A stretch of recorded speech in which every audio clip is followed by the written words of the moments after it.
sandwiches. Cheyenne, I'm going to the park and I'm playing football with my friends. They're not homeless, but Clarence does live in his parents' garage. Do you think you're too good to hang out with homeless people? Yeah, kinda. Plus, I'm kinda busy, honey.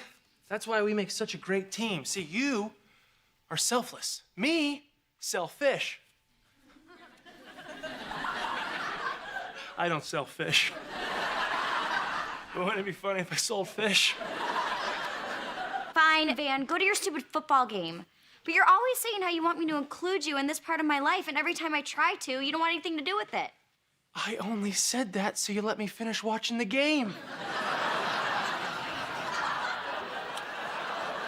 Have fun with your hobos.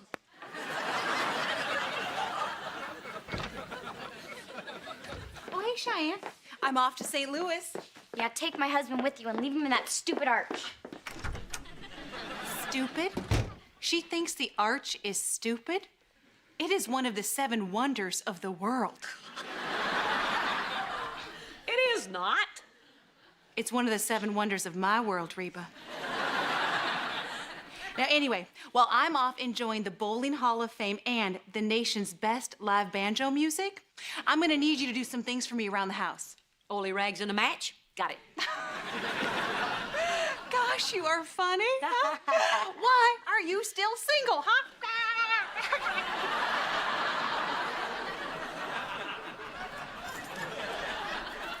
Okay, here's my key.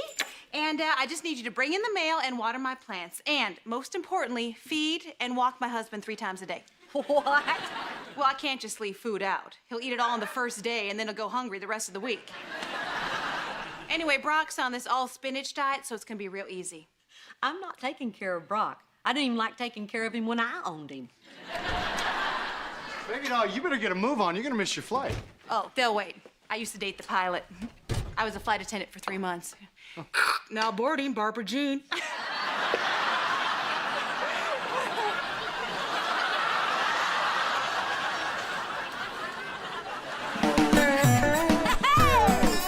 My roots are planted in the past, though my life is changing fast. Who I am is who I wanna be. A single mom who works too hard, who loves her kids and never stops, with gentle hands and the heart of a fighter.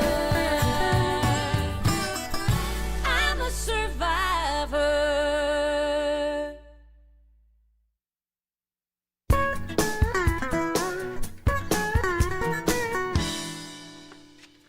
Oh, the best thing about Barbara Jean being out of town, I don't have to lock the front door. Hey, Reba. Crap. Trust me, I don't want to be here any more than you want me here. That's impossible. Listen, I just need to borrow your hot water bottle. I've told you a million times, you can't use that thing as a whoopee cushion. Right, yeah, no, it's for my back. It seems, I don't know, it feels a little off. Yeah, you look kind of funny. I do? Yeah, I didn't want to say anything because you always look funny. Are you laughing? Because that really wasn't one of my better zingers. Oh, no, I'm not laughing. Oh, God, it hurts. Oh, you're serious. Come on, I'm going to get you to the doctor. Oh, no, that's not necessary. No, this will pass. Oh. Oh, okay, all right. Come on, get in the car. Bad enough that I ignored her plans, so Barbara Jean will kill me if you croak.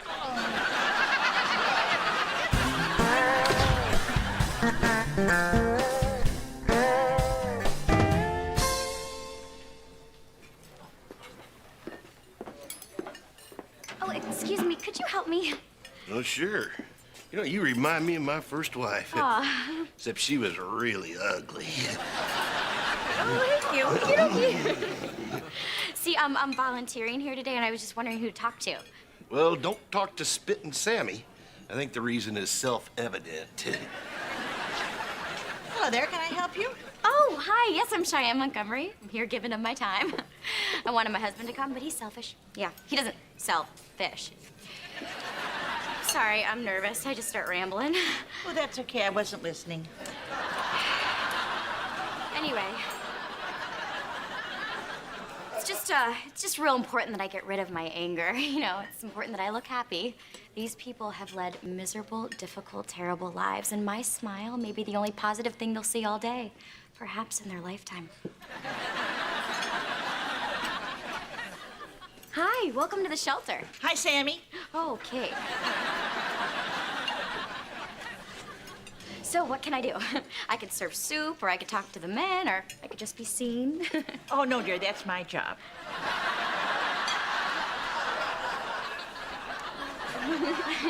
You can start washing dishes. When that's done, you can clean the toilets. What? See, I was just hoping for something a little more out front. Well, you can clean up the vomit in the doorway. Is the kitchen that way? Uh-huh. Okay. Smile.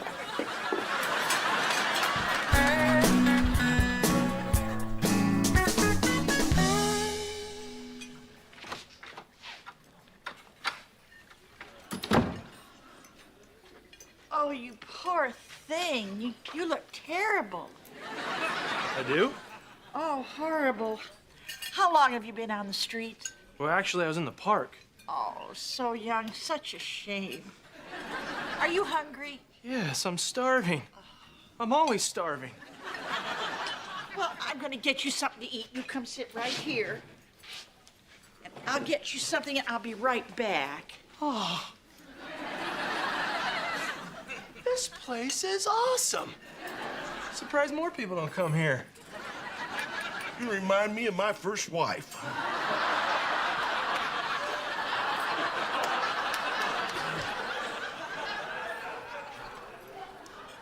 Back off, pal. I'm married. Dan? Hey, honey. You look like the lunch lady.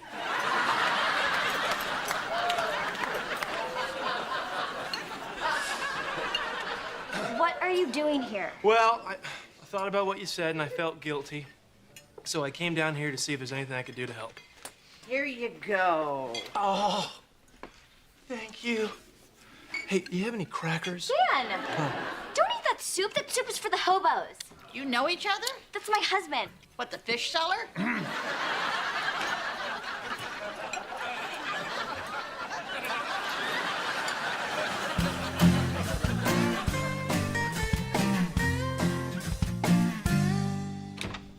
Come on in.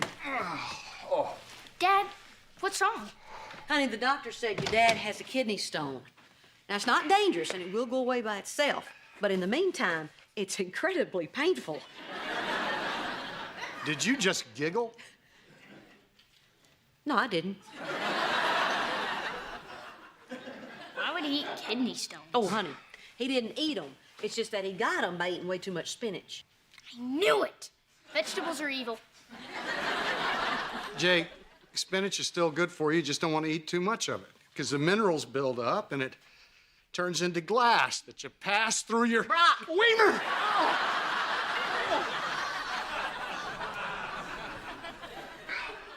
Wow, Dad, spinach does that? Yeah, there's an episode of Popeye you'll never see.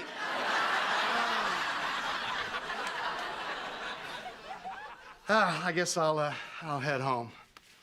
But there's nobody there. I'm no doctor, but I think you need someone around when you shoot glass through your wiener.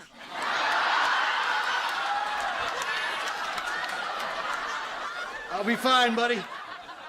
Oh, whoa! I'm going with him, No, you're not. but he needs help. I know. That's why he's staying here. Brock, you're sick, and you're gonna stay right here until you get to feeling better. I don't care how long it takes. Come on. Wait. Are you just saying this because you're looking forward to seeing me in pain?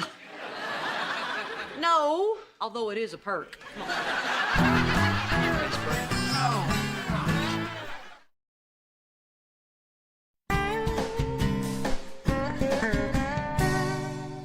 Barbara Jean, have you boarded your flight yet? Yeah, I know. You can't hurry them up. Yes, I'm sure if you had a gun, that'd move a lot faster, but you shouldn't say stuff like that out loud. Hello?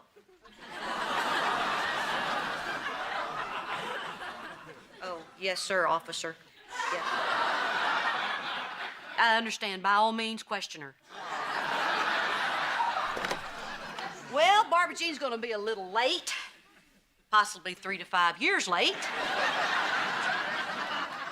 So it looks like our happy little weekend's gonna be a little bit longer than we thought. Oh, here it comes again. Oh, mother of mercy, nothing feels like this. Oh, Brock, please. I delivered 3 children. Not through a straw, babe.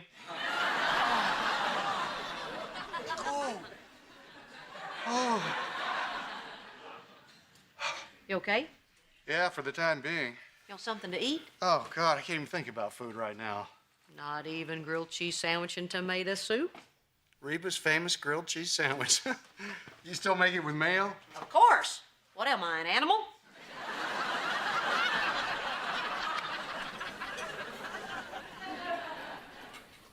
All right. I'll see your 3 cans. And I'll raise you 1 left shoe. What do you got? Hepatitis C. And a full house. Again? You're like the luckiest guy ever, homeless Joe.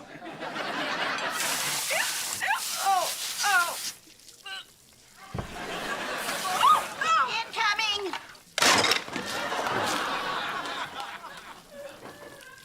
Excuse me, when can I take a break? When everyone has a home. When everyone has a home. Oh, God, homeless! Oh.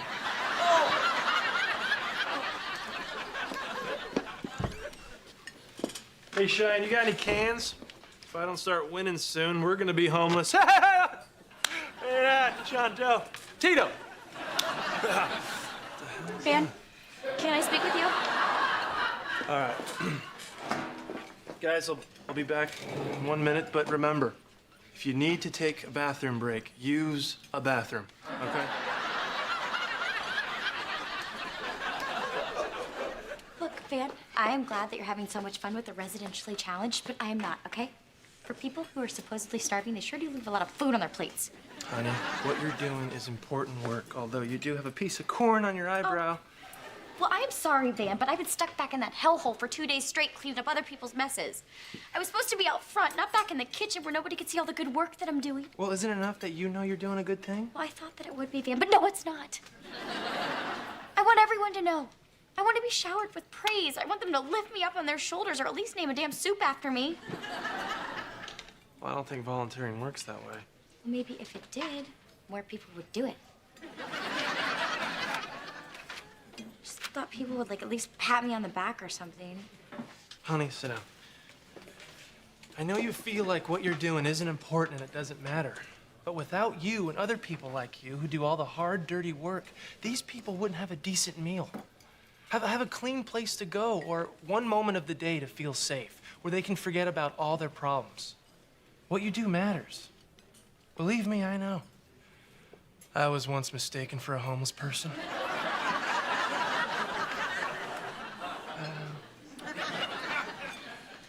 Honey, that's so sweet. Maybe you could buy me some flowers or something, you know, as like a symbolic gesture. You got it. Aw. I'll do even better. I'll help you clean the dishes. Really? Oh. I'm next with the blonde. Don't worry. He hit on me too.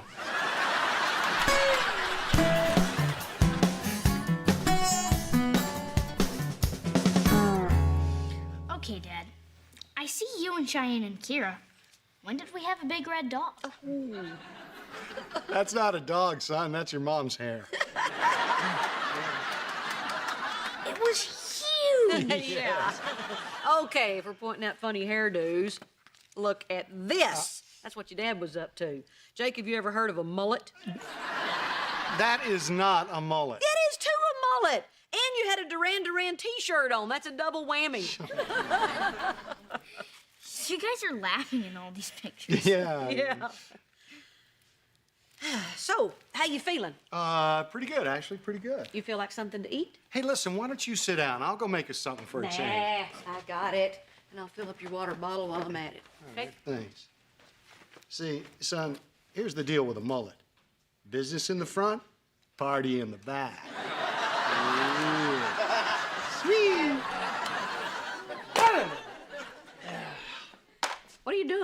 Making poker chips. I am deep in the hole. Mr. H is still here. That's nice of you. No, not really. You know, I thought he was really gonna bug me, but actually, it's been kind of fun. To tell you the truth, I'm gonna be a little sad when he passes that stone and has to leave. Yeah, that's gonna be something when he passes that stone. Yeah. Hey, Mrs. H, ask me what's so funny. What's so funny, man? He passed the stone yesterday. What? Well, I figure it's okay to tell you because you're getting along with him so well. Anyway, I better get to the shelter. It's beef stroganoff night, and I want to get in line before Spittin' Sammy. Hey, Reba, why don't we watch Jeopardy? It's about to start. Right, it's about to start.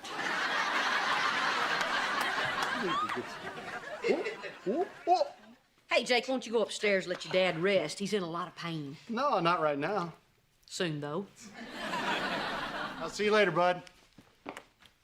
You know, I was just in the kitchen talking about you. Were your ears burning? Oh, Reba, whoa, that hurts. Ow. As much as your kidney stone did when you passed it yesterday? Oh, wait, did I forget to tell you about that? How can you be so selfish? I made you soup. I made you grilled cheese sandwich. I was nice to you. Yes, you were, and that was the problem. What the heck does that mean? You know how whenever I'm over here, we're always throwing little digs at each other? Yeah, because you're an idiot.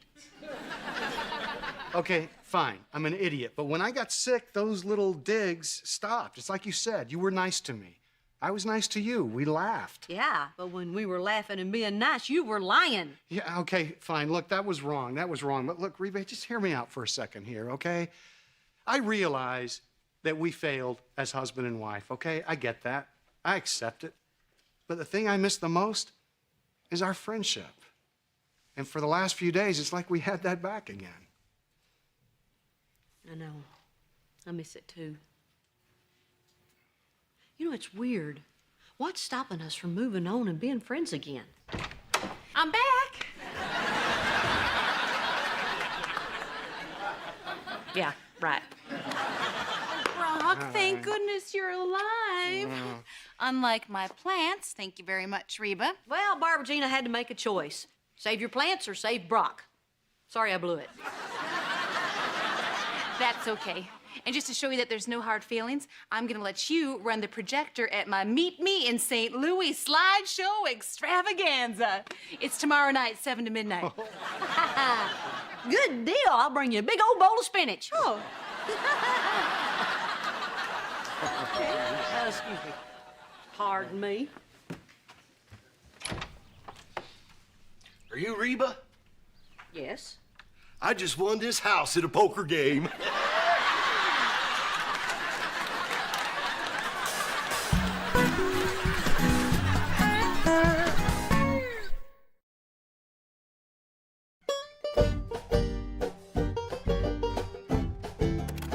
Welcome to Barbara Jean's slideshow extravaganza.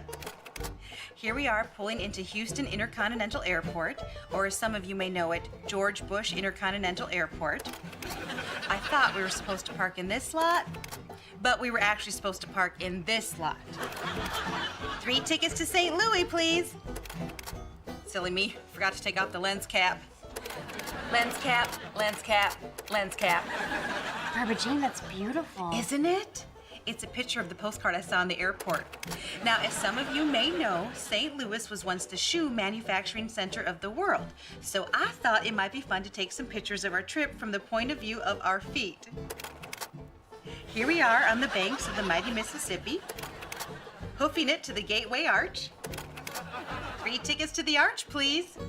Reba's trying to leave. I am not. I was going to the bathroom. There will be plenty of time for bathroom breaks during the first intermission. You are so dead, Brock.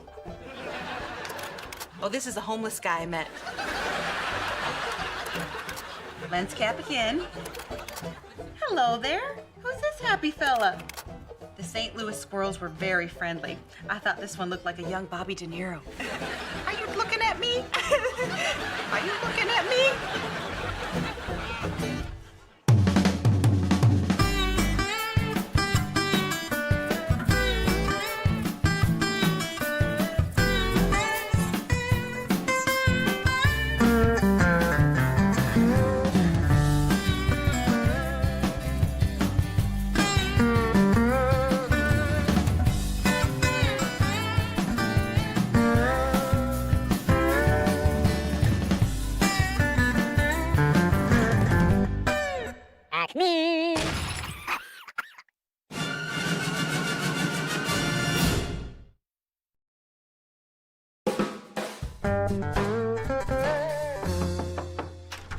Guess who's here? Drum roll, please.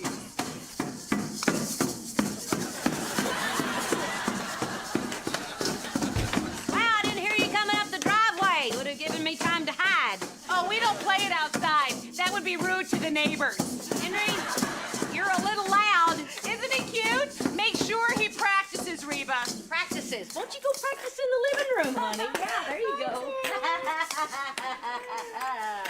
Barbara Jean, what were you thinking? Why didn't you just bring him over here with a set of bagpipes? Reba, drummers get the chicks.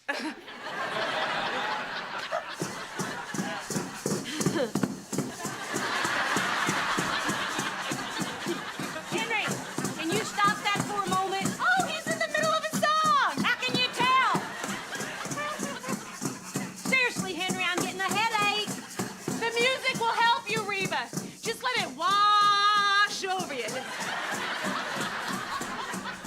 I don't want it to wash over me. I want it to stop. Henry, knock it off!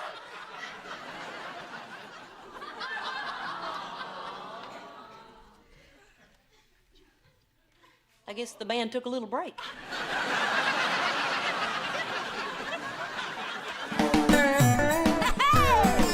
My roots are planted in the past, though my life is changing fast.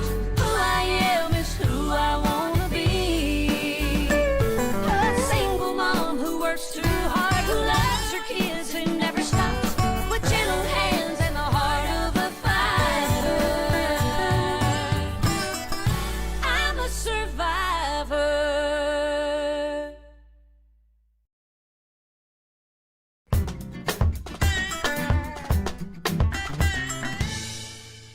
I cannot believe you just yelled at my child. That wasn't yelling. I was just trying to be heard over the drum solo. Well, you're very tough when you're picking on a 4-year-old, Reba, okay? Why don't you try picking on me, all right? I'm not scared of you.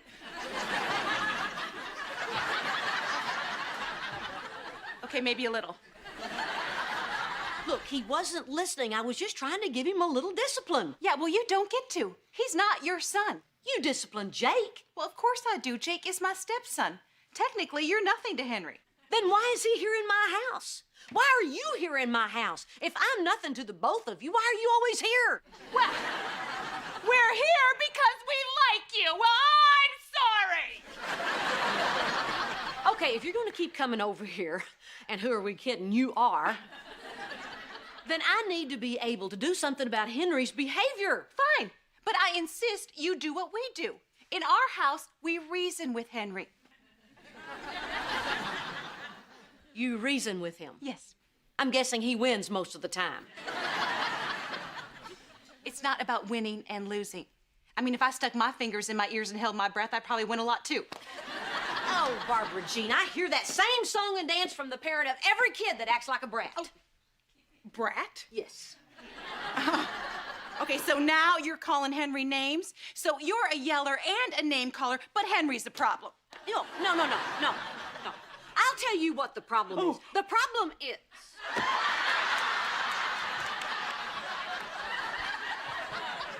Great. That's just what your brain needs, less oxygen.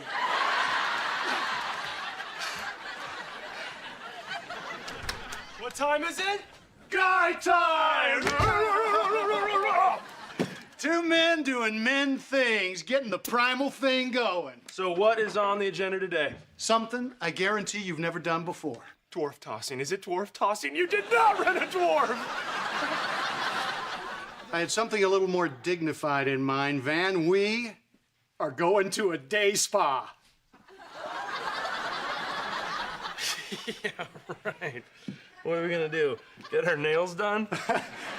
Yeah, manicure, pedicure, massage. They call it the gentleman's fancy.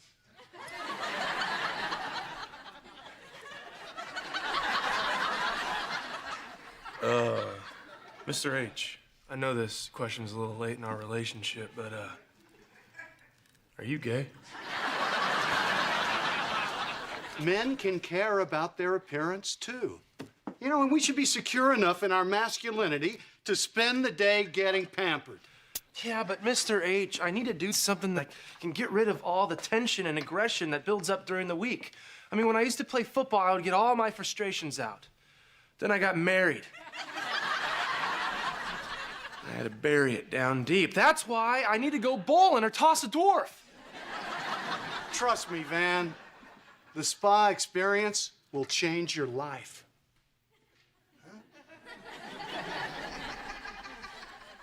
All right. All right. But they don't mess with your hair, do they? Because Julio would scratch my eyes out.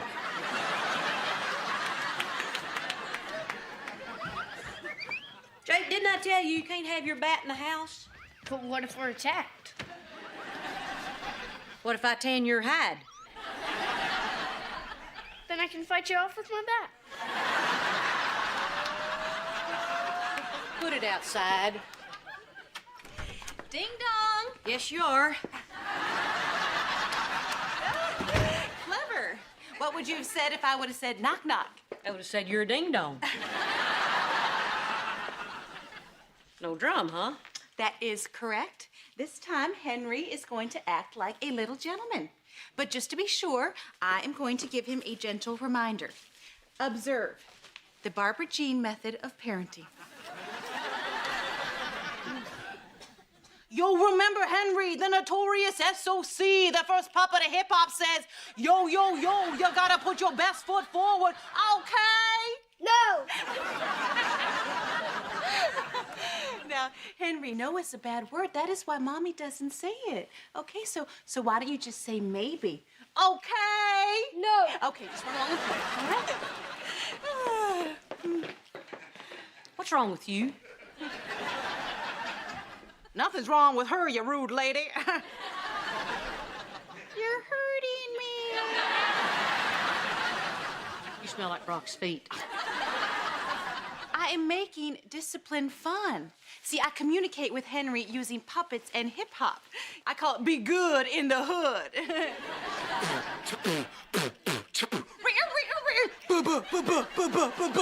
Behave. You're bananas. Make fun, but it works. See, if he behaves for a day, he gets a blue sticker. And with 7 blue stickers, he can trade it in for a star sticker. And with 4 star stickers, he gets to be the mommy for a day.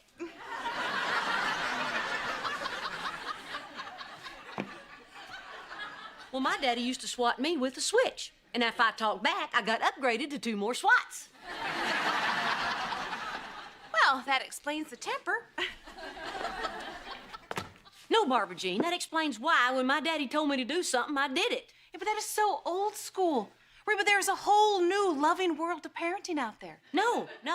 There's a whole world full of out-of-control kids because their parents don't tell them no. Well, Henry is not out of control. Henry did it!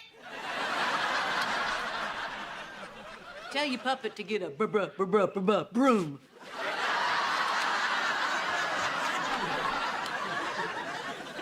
Okay, boys. What happened? I was trying to put my bat outside and Henry grabbed it from me and swung it at me. By the way, strike 1. Oh, Henry, why would you do that? I didn't do it. Oh, Henry. Reba, I am so sorry. I am going to handle this right now. Thank you. Okay, come here. Now, Henry, Mommy loves you, and we're still gonna go get ice cream. But if you ever do this again, I'm gonna have to take away a blue sticker. Okay, now you consider this your first lamp warning. First lamp warning? He did something bad. He should be punished. Reba, that is not the way to handle this. All of the statistics show that punishment does not work. Your way only encourages violence. Violence? He just beat my lamp to death with this bat. And if he ever does it again, he'll get the proper sticker penalty.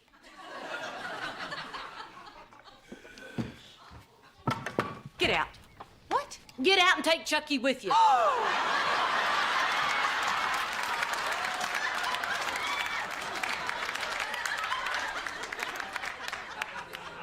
Reba, he is just a child. You cannot blame him for something like this. Oh, I don't blame him. I blame you. Bad behavior comes from bad parenting. Okay, you don't mean that. I mean that, and I mean this too. Time to go. Okay, well, I'm not leaving. I'll give you till the count of 3. 1, Reba, we need to talk about 2. this. Okay, I'm not a child. 3.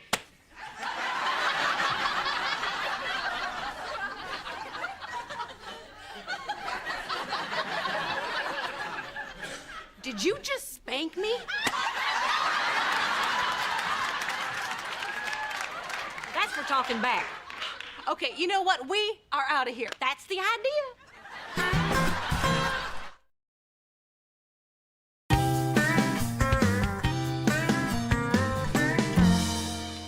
Jake, have you seen the glue?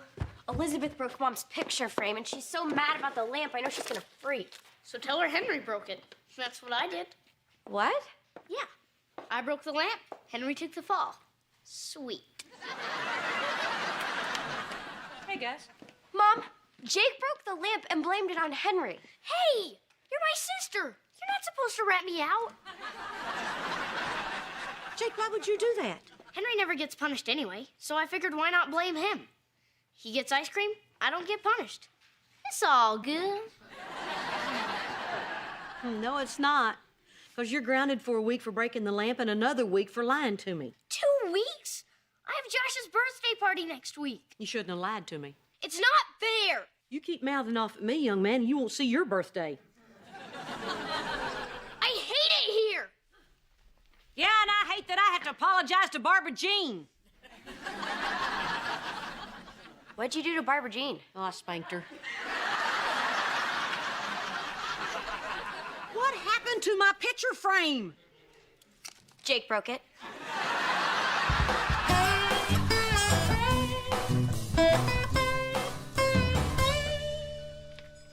Hey, so you did the warm milk bath, huh? How was that? Oh, man. It was terrific. Yeah? Hey, did you know if you pass gas and milk, the bubble takes like forever to reach the surface? You should try it in a mud bath. I don't even know where it goes. Oh, I'm really starting to get into this, Mr. H. Good guide time selection. Thanks, pal. Hey, you know what? You should start calling me Brock. Really? Yeah. Oh, I guess I could try that. Brock. Sounds weird. Oh, you'll get used to it. No, I mean, you have a weird name.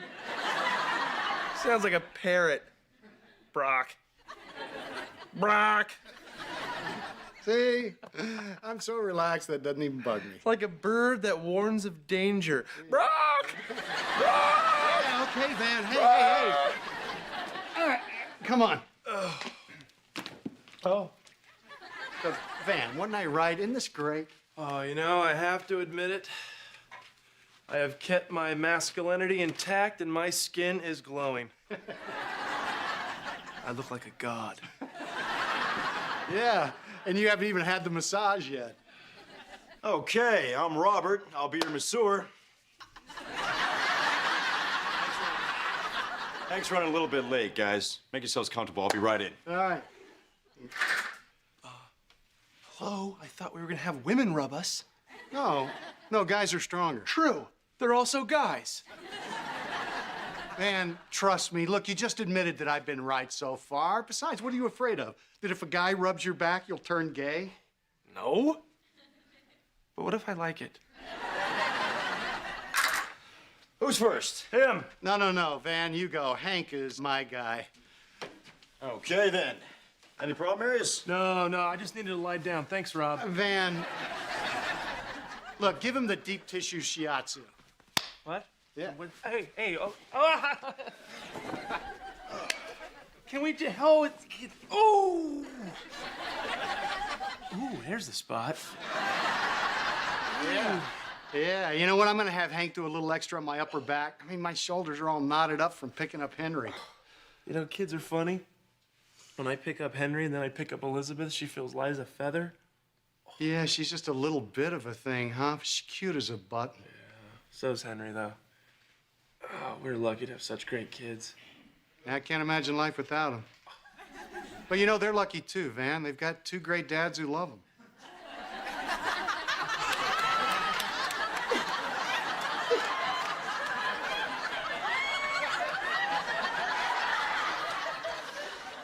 Excuse me. Are you crying? No. Well, you don't have to stop rubbing. Oh. I'm sorry. I just always get choked up when I hear people talk about their kids. It's like the one thing in my life I really feel like I'm missing. Yeah, well, you're young. You got plenty of time yet. Oh, I want to adopt. But Peter worries it'll be too hard for a child to grow up with gay parents. But look at you two. Brock.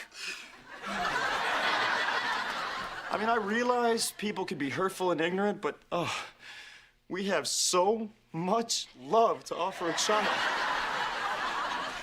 Meeting a gay couple who are so happy, it's like a miracle. You guys are perfect. You know, Robert, we're not exactly perfect. Yes, you are. You're perfect because you love your children. That's all anybody needs to do. God bless you.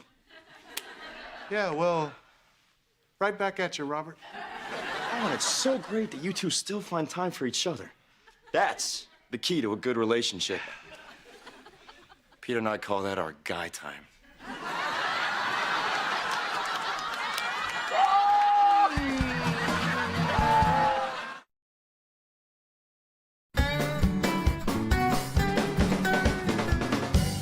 Yes, officer, I'd like to report an assault. Yes. My husband's ex-wife spanked me. Well, she's a redhead and I'm a blonde, but... What does that have to do with anything? She's here. Send help. It's okay, Barbara Jean. I'm here to apologize. Well, an apology won't take the red marks off my snowy white bottom. Oh, come on. We both knew that the spanking was coming sooner or later. But you didn't deserve it today because apparently Jake was the one that broke the lamp.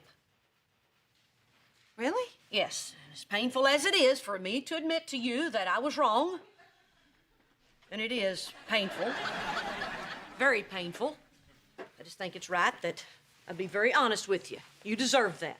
Oh. Yeah. And I'm gonna start giving Henry the benefit of the doubt because I'm sure that it was Jake that did most of the stuff that I've been blaming Henry for. Oh, Reba. Oh, this is why all my clothes smell like Barbara Jean. Get back. Oh, you don't understand. Jake's an angel. Henry is the devil. What? Oh, he's done tons of awful stuff at your house that we blamed on Van.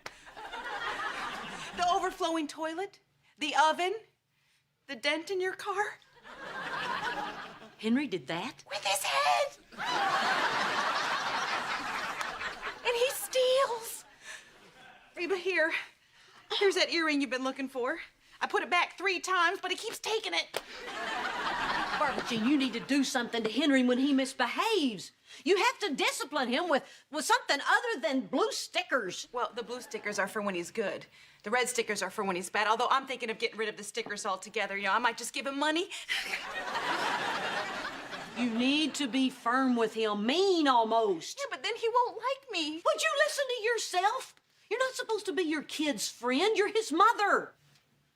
It's your job. Do you think Jake is very happy with me right now? He did something wrong, and I had to punish him. I had to be strong. Even though he told me he hates to be with me. Reba, Jake didn't mean that. Well, the fact of the matter is, my little man is very mad right now. And although I know it'll pass in time, it's a very hard thing to hear. Oh, Reba, it's okay. I'm okay. Just let it out. I know. No. Your little man, he loves you. I know he does.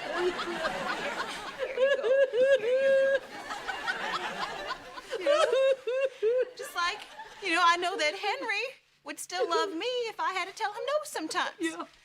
Even though I know how much it hurts when he's mommy for the day and he tells me no. Oh, God. Why is being a mother so hard? I know, I hate it. I love it, but I hate it.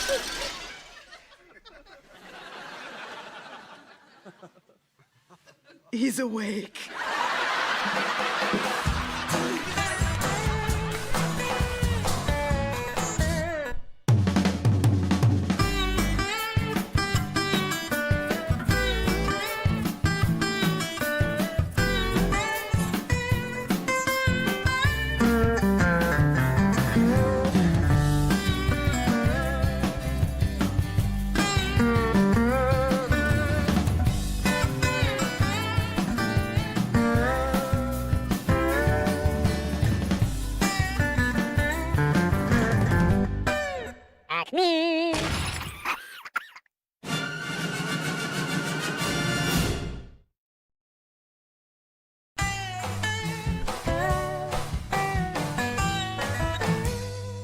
Thanks again.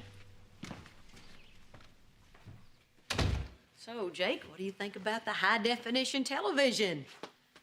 It's the most beautiful thing I've ever seen.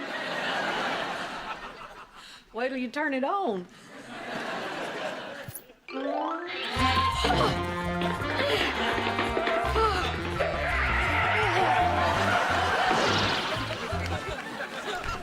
Is it here? It's here. It's here! Oh, thank the Lord. This is the best thing that's ever happened to me. Besides you, honey. Dan, you do not have time to watch TV. Go change your shirt. We're gonna be late for my class. Cheyenne, I do not want to go to some stupid husband panel. We have a flat screen, high definition TV. I finally have something to grow old and get fat in front of. Dan, it's for my sociology class and I'm getting graded on it. They're grading on your husband? Well, I hope they're grading on a curve. Dan, these women are coming to find out what men really want from marriage. You know what men really want from marriage? I can't really tell you in front of your mother. Dan, you're going. All right, fine. You know what men really want from marriage? A high definition flat screen TV! Reba, I need your help. I am desperate. No, not now. I'm gonna go watch Dr. Phil's big old Charlie Brown size head in high def. Brock and I are being audited by the IRS. Reba, it is not funny. I think we are in real trouble here. Now you know how I've been doing all of our tax returns? Yeah, what's the problem? I've been doing all of our tax returns. Here, take a look. Well, right off the bat, I'd tell you to stop doing the I heart the IRS stuff. It makes you look desperate. I am desperate. Oh, Reba, I'm going down. I'm headed for the big house. Barbara Jean. Promise me, Reba, if I get sent to prison, you will do something to get sent to prison too, and then we can break out like on that show. You're gonna have to get the layout of the prison tattooed on your body, so you're gonna need to gain some weight. Okay. Oh, God. Calm down. Oh, I love how tough you are. When we're in prison, I'm so gonna be your girlfriend.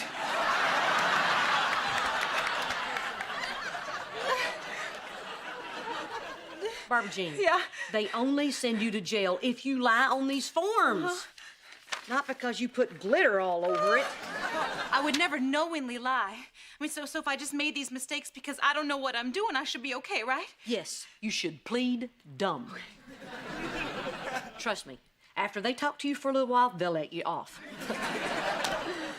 Heck, they'll probably even pay for your ride home. All right, Dr. Phil, polish up that old bald head of yours. Even if we didn't go to prison, I'd still so be your girlfriend.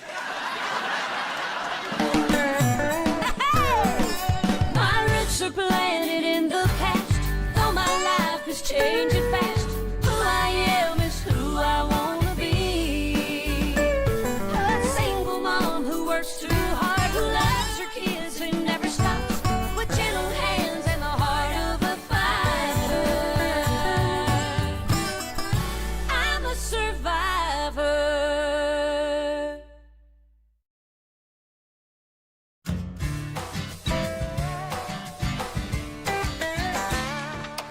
Reba, we're back. Just like a cold sore. Hey, that's a reoccurring mosquito bite. The audit went great. You are gonna love yours. What do you mean? Brock, go. Oh, yeah, well, it's a funny thing, really. It seems like once they take a look at your returns, they get all excited and they want to go back even further. How much farther? Yeah, well, it's a funny thing, really. Oh, wow, is this new? Brock, Yeah, the last 3 years of our marriage, you and I are being audited. Wait a minute, we got divorced. Didn't you get the audits and the settlement?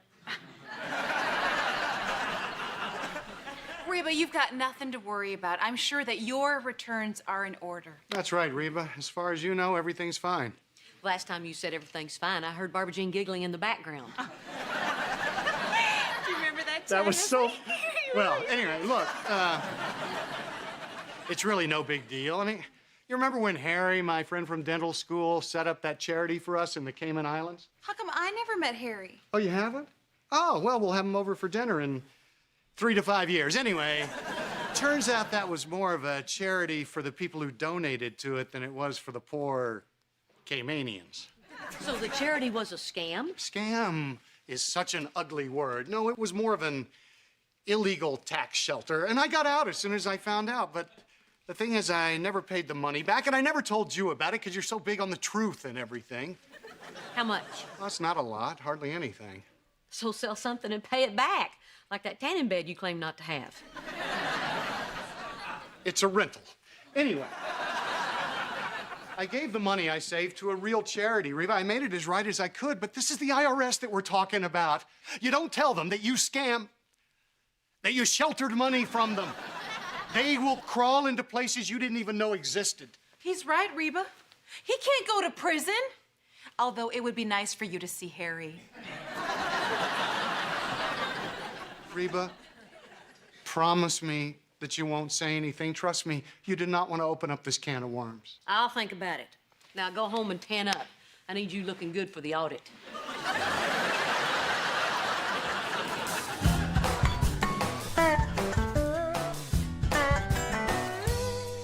Welcome, everyone, to I Do Is Forever, Marriage from a Man's View. This seminar is forever, and I wish I had a view of the game.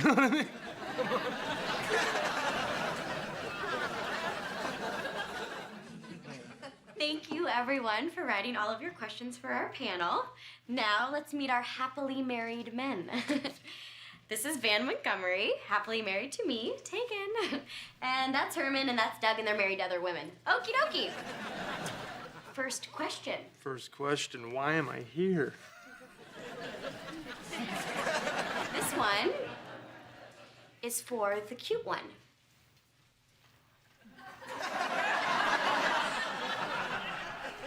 Well, that's gotta be me. Thank you, ladies. Remember, ladies, these men are married, especially Van.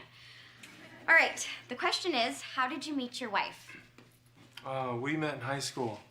Aww. Well, thanks again.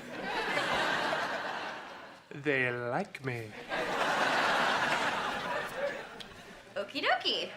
Next question. For the hot one.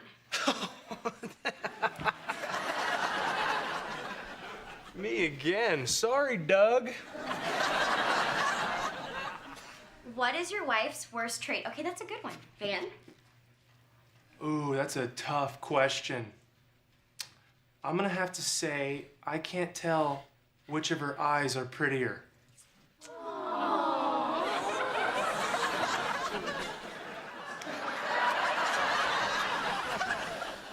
Yeah, isn't he charming, ladies? But remember, we really do need complete honesty in order for the panel to be helpful. Okay, next question.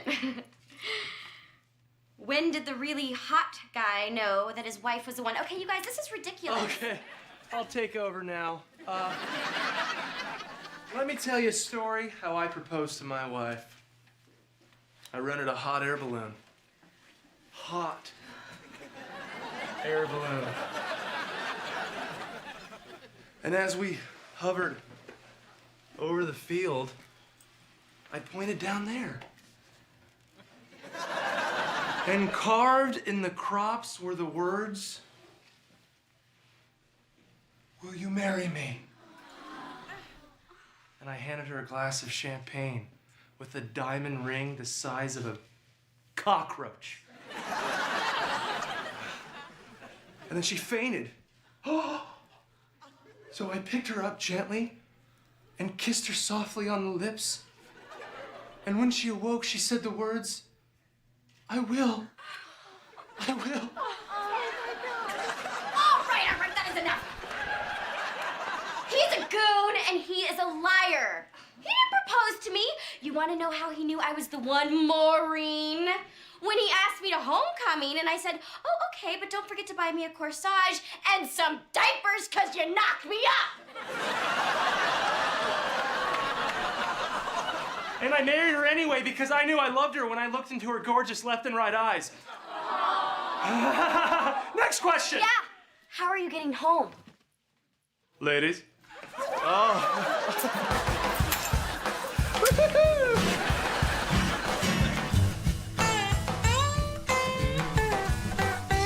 Hey guys, sorry I'm late. Okay. Here, I took some pictures of other people's children for you to claim as dependents. Although the black kid may require some explanation. Well, you knock it off, Barbara Jean. Everything will be fine as long as Reba doesn't say anything. I've thought about it, and I'm not gonna lie. What? This is the IRS. You have to lie. Do you have any idea what they could do to us? You said it wasn't gonna be that much money. Yeah, well, see, here's the funny thing. It could be a tad more than I led you to believe. Did you ever stop lying? Well, it wasn't a lot initially, but what with penalty and interest, it would be a ton. How much is a ton? Well, it would put you in a huge hole, and Barbara Jean and I might lose the house. What? Brock, you never told me we could lose the house. I can't live under a bridge. Not again. Brock, how could you do this? How could you let this get to a point where it would cost everybody so much? Only if they find out if you get on board, none of that's gonna happen. I'm not lying. It's bad karma. It follows you around. That's why you've had such a lousy life, Brock. She's babbling and turning pink. She's gonna rat us out. Will you two stop beating on me? That's their job. Now, look, Reba, just let me do all the talking, okay? All you have to do is smile and nod. Well, you are a better liar than I am. I just wish you were more likable. Okay, everybody just shh. All right? The walls have ears. Trust no one. For all you know, I could be wearing a wire. Well, actually, I am under here, but it's just a lift and separate. Oh, will you stop, Barbara Jean, for heaven's sake? Hi, my name is Agent Miller. Come in. Smile and nod, smile and nod. Hey, Agent Miller. Hey, I'm just gonna go out there and play with my black child.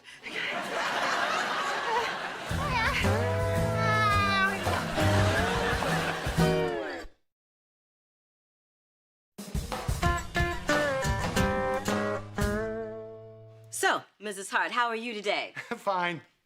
She's fine. We're fine. Good.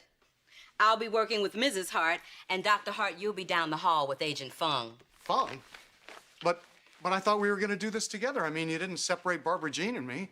It's just our policy with divorced couples. They're always so eager to tell on each other. Plus, when there's nothing to hide, no one minds. Oh, well, there's certainly nothing to hide. Right, Reba? Dr. Hart, will you come with me? Is this gonna take long? How long have you got?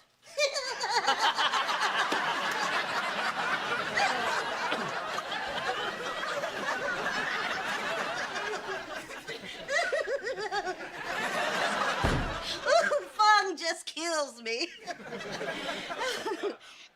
So, Mrs. Hart, before we get started, I have to tell you that the IRS is a lot more lenient if the taxpayer comes forward with any issues or problems. I'm sure there aren't any, but I have to tell you that, okay?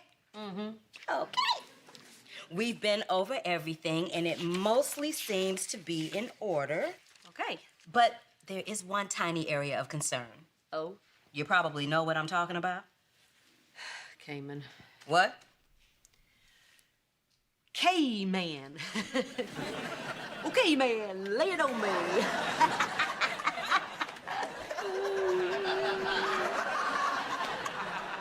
I'd like to talk to you about 1998. I was drunk that whole year. try to think back. Did you work for Dr. Hart full-time? Yes. According to this, you worked for your husband full-time, and yet he only paid you minimum wage. Was there any compensation paid under the table? Oh, no, he's just cheap. Mm-hmm. He looks cheap. Anyhow, that's the only problem we had. Great. So you just sign here, and we send it off for one final review, and then you're done. Super great. Miller, high five.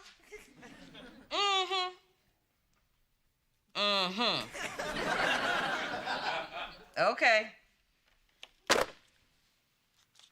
What did Fung say? Oh, just IRS-y stuff. Oh, before you sign, if there is anything that you knowingly and willingly omitted and you sign this, the penalties of perjury apply. Perjury?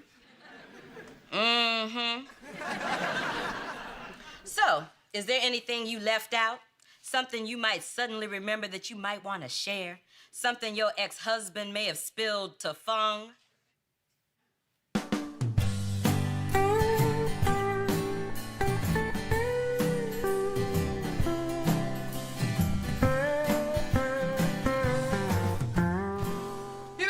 Thinking, since those ladies at your seminar loved me so much, I should write a book on how to be the perfect husband.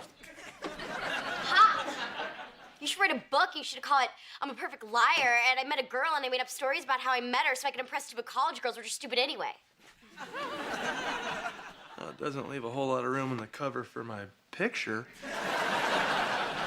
Here's my book. I married a hot jerk. Oh, I get it. You're a little jealous because I got all the attention. I am so not jealous. Oh, please. A perfect husband can read his wife. Why did you have to lie, Van? Is the truth about our lives really so awful? Honey, what are you talking about? I just felt like you had to make up some fantasy about what our life is like because you're so ashamed of it. Cheyenne, I made up a fantasy because that's what I wish had happened. Not because I'm ashamed of it, because you deserve a memory like that.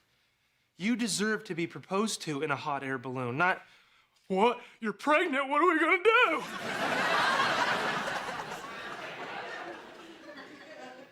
Really? Yes. That's why you lied?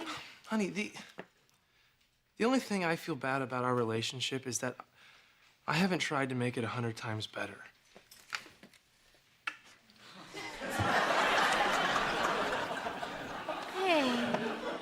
Hey, baby, come here, baby.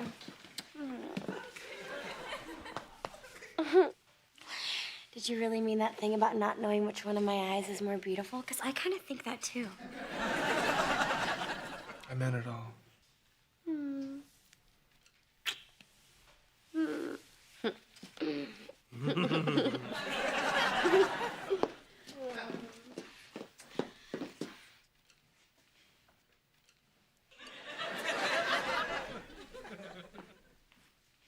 Oh man, I really should write a book.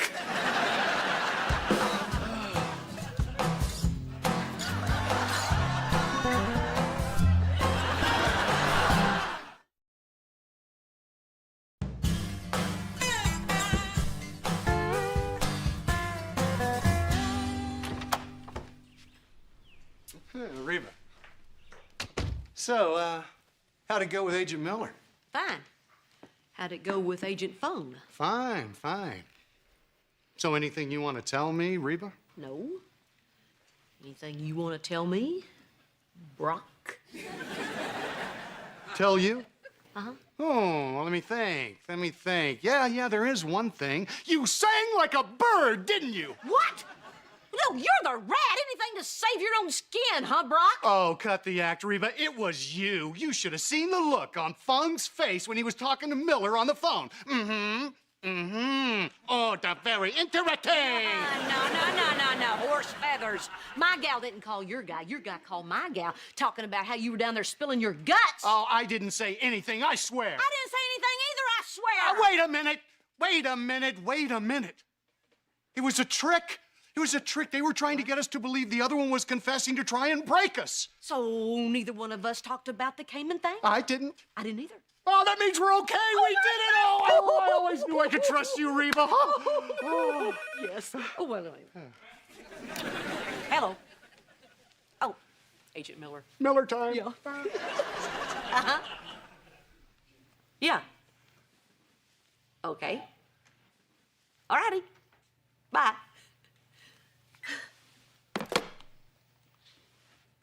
We owe the government $75,000. What? What are you talking about? Back taxes, penalty, and interest! $75,000! I don't understand. I don't understand. We didn't tell them anything. How did they find out?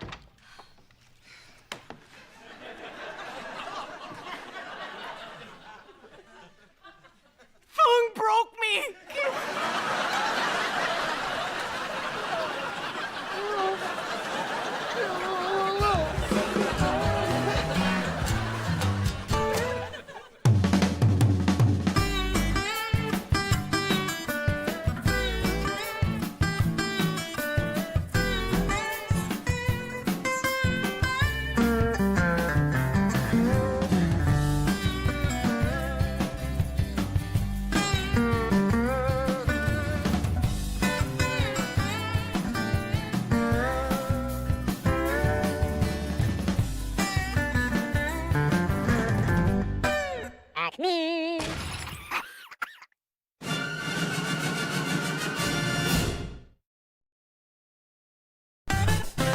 Now, previously on Reba.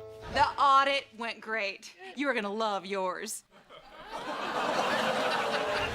Turns out that was more of a charity for the people who donated to it than it was for the poor Caymanians. So the charity was a scam? Scam is such an ugly word. No, it was more of an illegal tax shelter. I'll be working with Mrs. Hart, and Dr. Hart, you'll be down the hall with Agent Fung.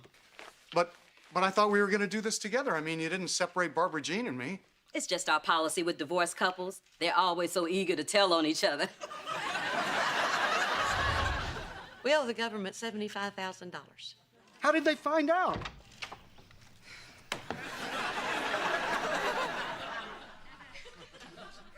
Phone broke me.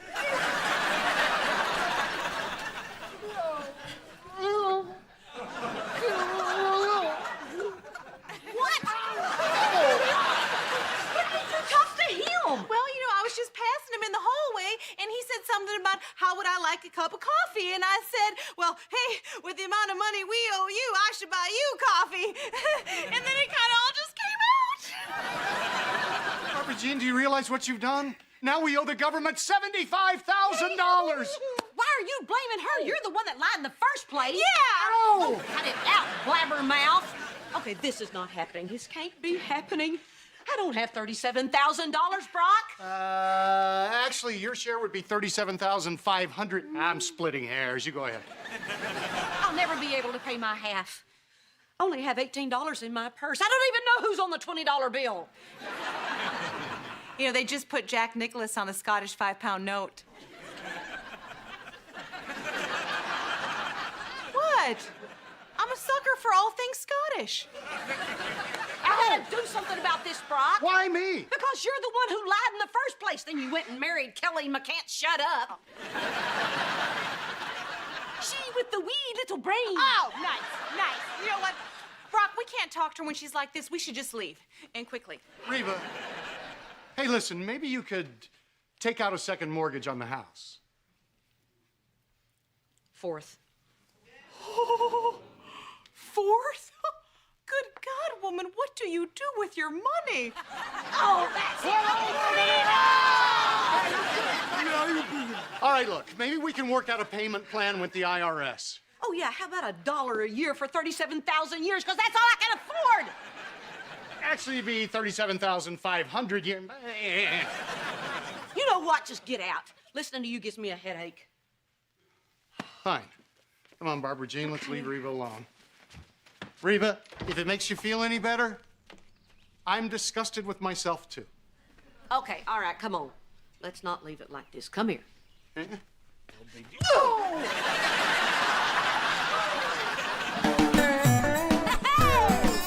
My roots are planted in the past, though my life is changing fast. Who I am is who I wanna be. A single mom who works too hard, who loves her kids and never stops, with gentle hands and the heart of a fighter. I'm a survivor.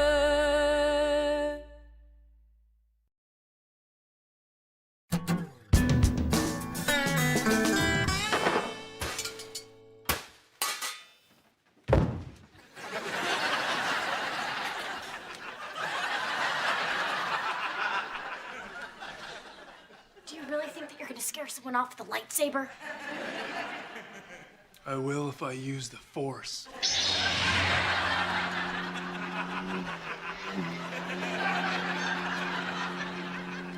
Wait a minute, Van. When I went to sleep last night, didn't you have hair? Yeah, I know. You know how I like to go to bed with gum in my mouth? Well, I'm not doing that anymore.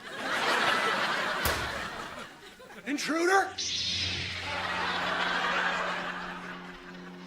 Ah!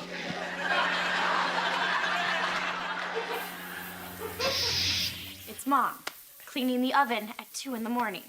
Hey, maybe she's sleep cleaning. I'm not asleep. I gotta figure a way out of this IRS debt, and I do my best thinking when I'm drinking. I mean, cleaning.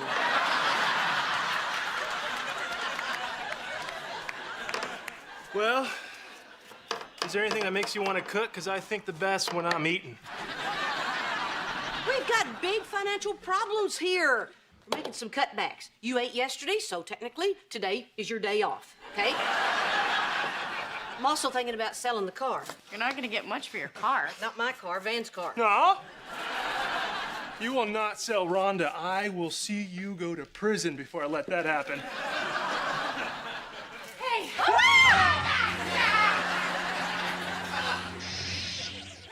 Barbara Jean, how did you get in here? I climbed in your bedroom window. I'm not knocking on your door at 2 in the morning, Reba. That would be rude.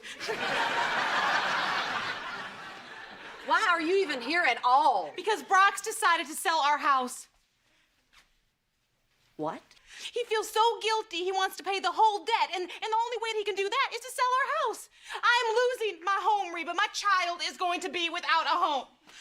Does Mr. H have a broker yet? What? Man, why would you even ask that? You know, that's no reason, does he? Okay, whoa, wait just a minute. Brock is taking care of the whole debt with the IRS, and I'm not gonna have you as a neighbor? Yeah. Isn't it awful?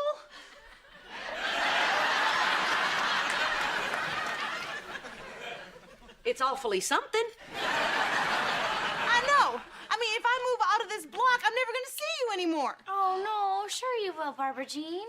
You can set up lunch twice a week. Cheyenne, don't help me. Barbara Jean, I don't know what you want me to do.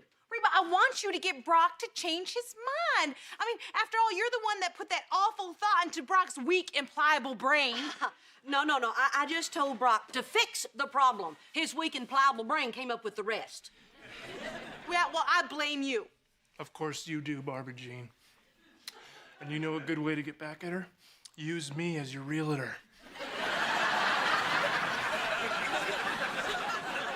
Well, how would that get back at her? I'll drop her. She's dead weight to me anyway, and I've been thinking about going solo. No, you haven't. Yes, I have. And I don't think I can work with Mrs. H after what she's done. Well, what is it, Reba? Do I hire your backstabbing partner, or do you help me?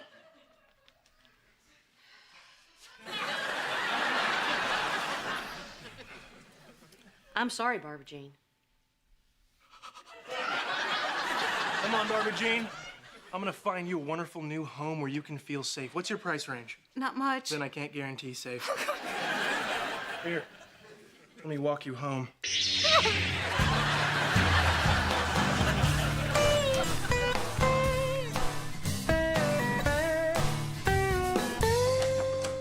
Hey, Barbara Jean. Is this a bad time? Well, actually, yeah, Henry was Great, just smile. Oh, everything's all sparkly. Oh. This is Jenny. She's going to be taking pictures for the brochure. Hello? Van, wait. And since Jenny was going to be here, I figured she'd take some pictures of me working my realtor magic. Down here by the couch. But Van. Oh, that's nice, Van. I like that. Van, stop! Okay, as much as I'm enjoying the light show, we're not gonna need to make your brochure anymore. Sure we are. Remember, this is how we're going to get back at Mrs. H. Yeah. But Van, I don't want to get back at Reba anymore. Mm-hmm. Got it. Okay, Barbara Jean, don't start yelling at me. I'm just here to help Van with this brochure. But Mrs. H, remember, we're no longer in business together? You guys, I'm not mad. Last night, I had an epiphany. Do you all know what an epiphany is? Is that some sort of booze? No. I was going over in my mind what happened at Reba's house, and I said to myself, Babby J, that's my American Idol name if I ever make it, fingers crossed. I said, Babby J, Reba is never gonna let you move away from her. All right, now let me explain. Reba, how many times a day do you call me? 0. And how many times a day do you come over here and pop in on me? Never. Now, how many times a day do I pop in on you? 50. And apparently sometimes at night through a window. Exactly. Now, there's no way you would put up with that if secretly you didn't like me. I think somebody needs to stop knocking back on the epiphany. Man, she always does this. I get into trouble and she pretends to be happy and calls me a moron and a butt, you know. But then at the end of the day, she rides in and saves me. She's like my guardian angel with a really mean sense of humor. Barbara Jean, this thing is bigger than the both of us. We're mere pawns in God's great chess game of life. And it looks like your pawn is gonna be way on the other side of the chessboard. Oh, okay, that's right. I'm a pawn. All right, I'll play along, Reba. Okay, Van, let's go get some pictures of the bird bath for that brochure. Okay. Yeah, birds take baths. Okay, let me get my pigeon loofah. Hey, Mom. Is Dad here? Oh, honey, I don't know. I just got here myself. Well, would you give this to him? These have a range of over 2 miles, so I can call him when he gets to his new house. Will do, Jake. And he's still gonna be able to coach my basketball team, right? Oh, yeah, you bet. And on Thursdays, we go to that diner and have waffles. We can still do that, right? Absolutely, honey. It's gonna be just like when he was over at his condo. You'll get to see him all the time. Cool. Yeah. And be sure to give him that walkie-talkie, okay? I sure will. You bet. Hey, did I just hear Jake? Oh, yeah, he left that for you. He said he wanted to be able to talk to you when you get into your new house. Oh. Well, I don't think it's going to work at my new place. Oh, yeah, he said it has a range of over 2 miles. Yeah, well, Reba, we're not going to be moving around here. We're moving to Las Vegas. Hey, Dad. It's me. Just wanted to tell you I love you. Copy that, little buddy.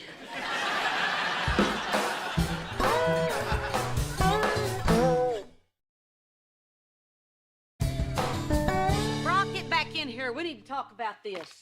What is it, Reba? You can't move to Las Vegas. Sure I can. It's one of the fastest growing cities in America, and they need dentists. Young, ambitious dentists. You're not even 2 out of 3 of those things. And what about Jake? Oh, to tell you the truth, I think Jake would be better off without me. That's not true. Jake still needs a father. Does he? You know, this whole IRS thing has made me realize it's just one more time that I've hurt the people I care about. I mean, face it, Reba, I'm like a tornado. Made a mess of my life and everyone else's life I'm close to. I can't believe you're even considering this. Yeah? Well, I am. So you're tearing this family apart over money. Brock, you're making a huge mistake. You know what? You may be right. But fortunately, making mistakes seems to be the only thing that I've been good at lately. Yeah, that and being a butt.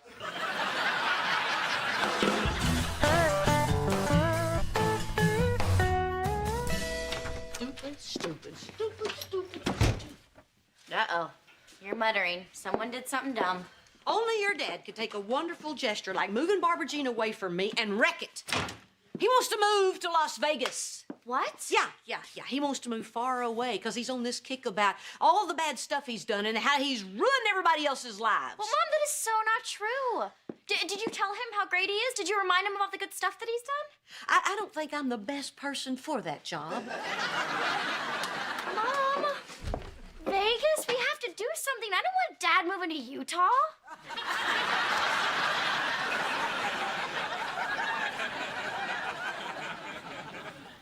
Cheyenne, Las Vegas is in Nevada. Oh, I'm sorry. I thought you said Los Angeles.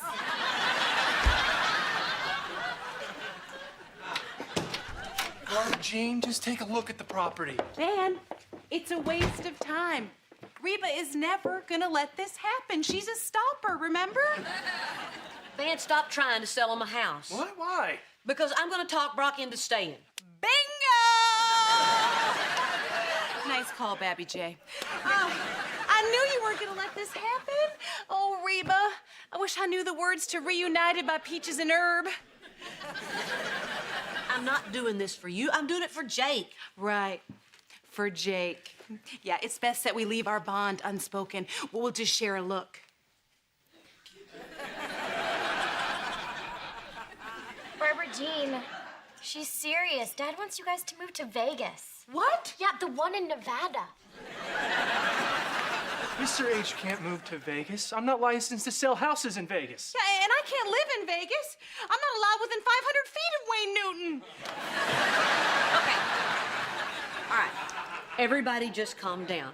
Why don't we make a list of all the stuff that Brock is good at, then I'll take it over there and use that to talk him into staying. Okay. For Jake. Right. For Jake. Okay. Yeah. You're creeping me out. Okay, yeah, I'm creeping you out. Okay. Okay, good things about Brock. Oh, Go. I've got plenty of good things to say about Brock. You don't get to talk. He's not moving away from you. Cheyenne. Pass. Pass. Well, come back to me. I'm not good at doing this under pressure. Van. Pass. Everybody can't pass. You get to pass. Van. All right, look, I like Mr. H a lot, so let's quickly review. Okay. We got affair, we got a divorce, we got midlife crisis, separation from the new wife, line to the IRS, financial ruin, cheats at golf. He's always in the bathroom when the dinner check comes. Oddly tan. Oh, all right. That's it. I'll just do something on my own. He's a caring and attentive lover.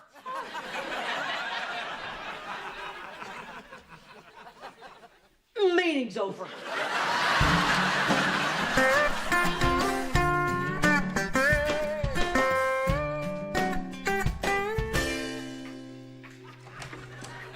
Hey, Brock. Hey,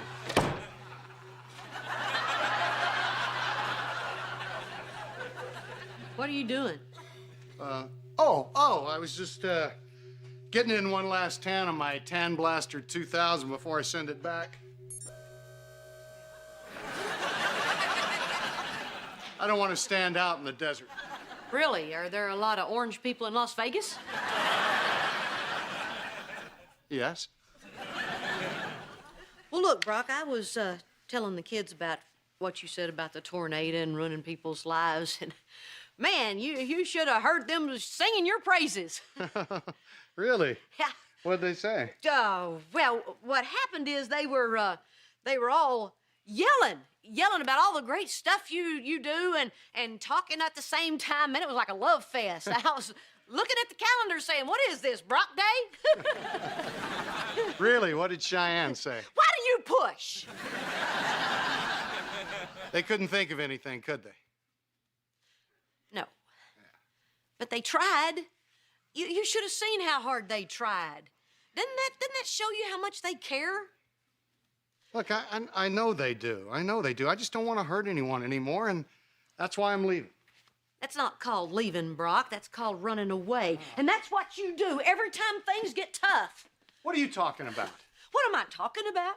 I'm talking about when things got tough between you and me, you ran to Barbara Jean. And when things got tough between you and Barbara Jean, you ran to the golf course. And when things are getting tough around here, you're running off to Las Vegas. I'm just trying to do what I think is best for everyone. Breaking up a family is not good for anybody, Brock. We did that once before. Let's not do that again. Are we still a family, Reba? As crazy as it sounds, yes. With everything we've got going against us, Brock, it shouldn't work, but it does. And that's why I'm able to tell you this. You got a white patch on the back of your neck.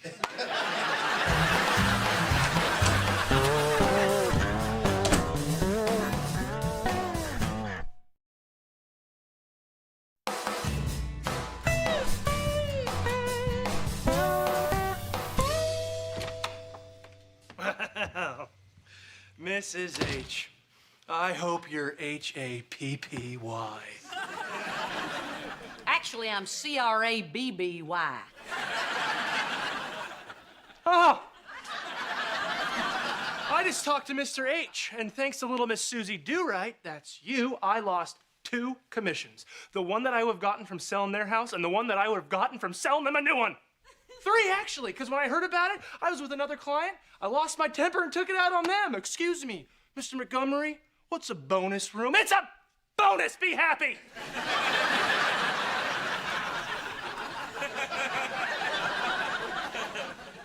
So they're not moving to Las Vegas? That's right, Miss Susie, 2 and 2 makes 4. They're not going anywhere. Mr. H is gonna come up with the money somehow to pay off the IRS. That does not involve me getting a commission.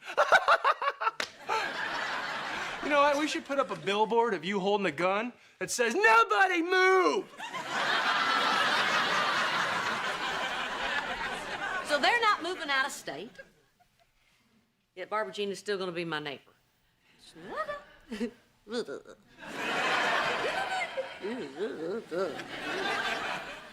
So, how does that make you feel, Mrs. H? Pass.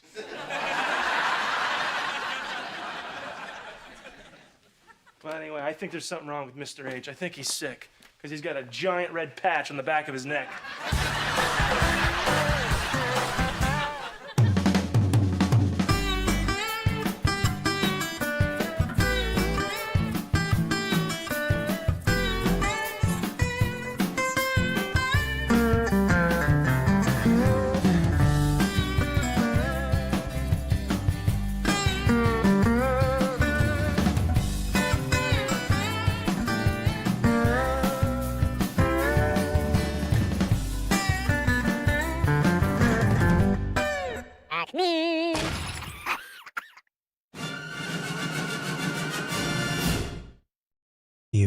What is different? Then, just as quickly as the strange, dramatic confrontation had begun, the hazy atmosphere snapped back to normal. The chaotic kitchen faded away, replaced by the quiet stillness of a bedroom. Brock jolted upward in his bed, his chest heaving, his pajamas soaked in a cold sweat. He looked wildly around the dark room, his eyes finally landing on his own trembling hands. "What is eating Cooper grape?" he whispered to himself, trying to catch his breath. He looked down at his legs under the duvet. "Look at that. They look like the number 10. He let out a long, shuddering sigh of relief, rubbing his face with his hands. "Oh, thank heaven it was just a nightmare," he muttered, sinking back onto the pillows. Just as he closed his eyes, the bedroom door flew open. "Yoo-hoo," a bright, melodic voice called out. "I am here." Brock opened his eyes to see Barbara Jean standing in the doorway, but she looked entirely different. The woman standing before him was a fraction of her former size, her clothes hanging loosely from her newly slender frame. She struck a confident pose, a radiant smile lighting up her face. "And I am thin," Barbara Jean announced triumphantly. Brock stared at her, utterly speechless, the realization washing over him. "And the nightmare continues," he groaned, pulling the blankets completely over his head.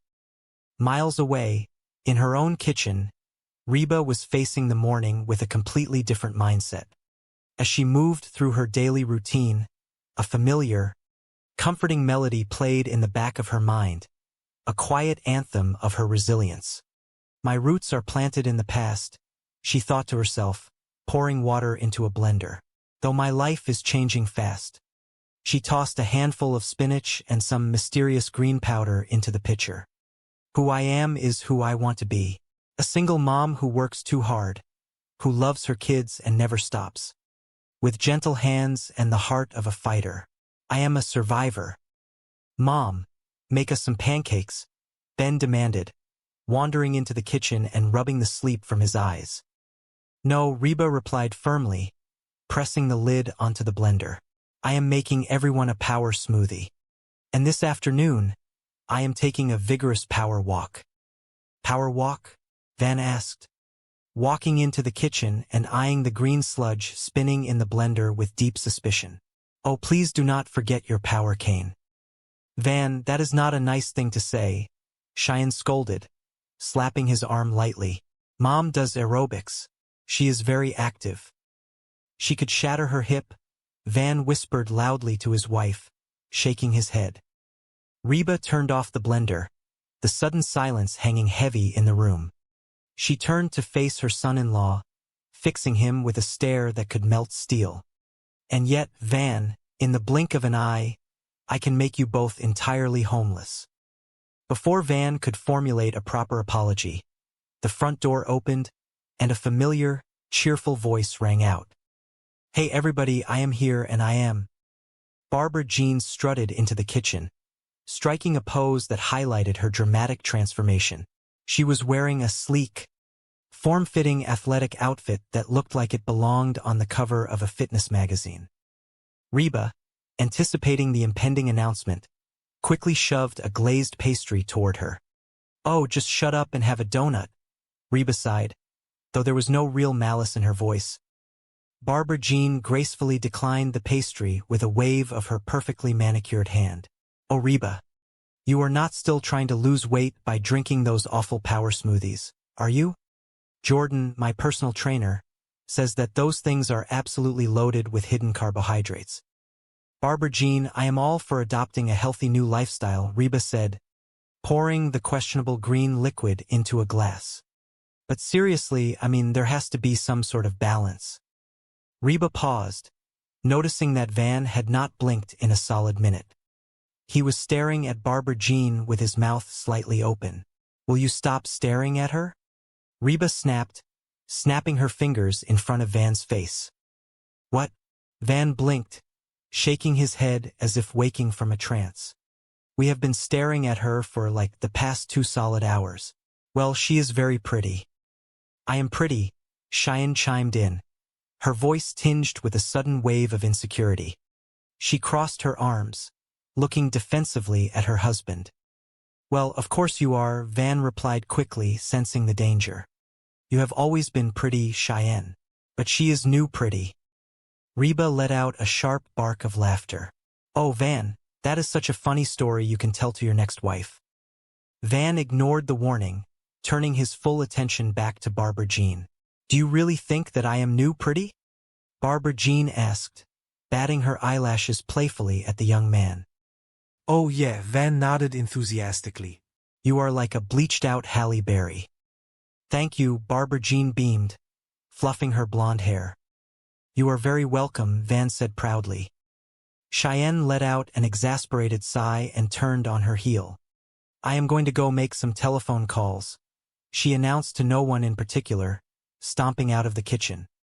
So, Barbara Jean, Van continued, completely oblivious to his wife's departure. Is it true that when you lose a massive bunch of weight, you want to do, you know what I mean? He gestured vaguely with his hands. Bounce ka bounce.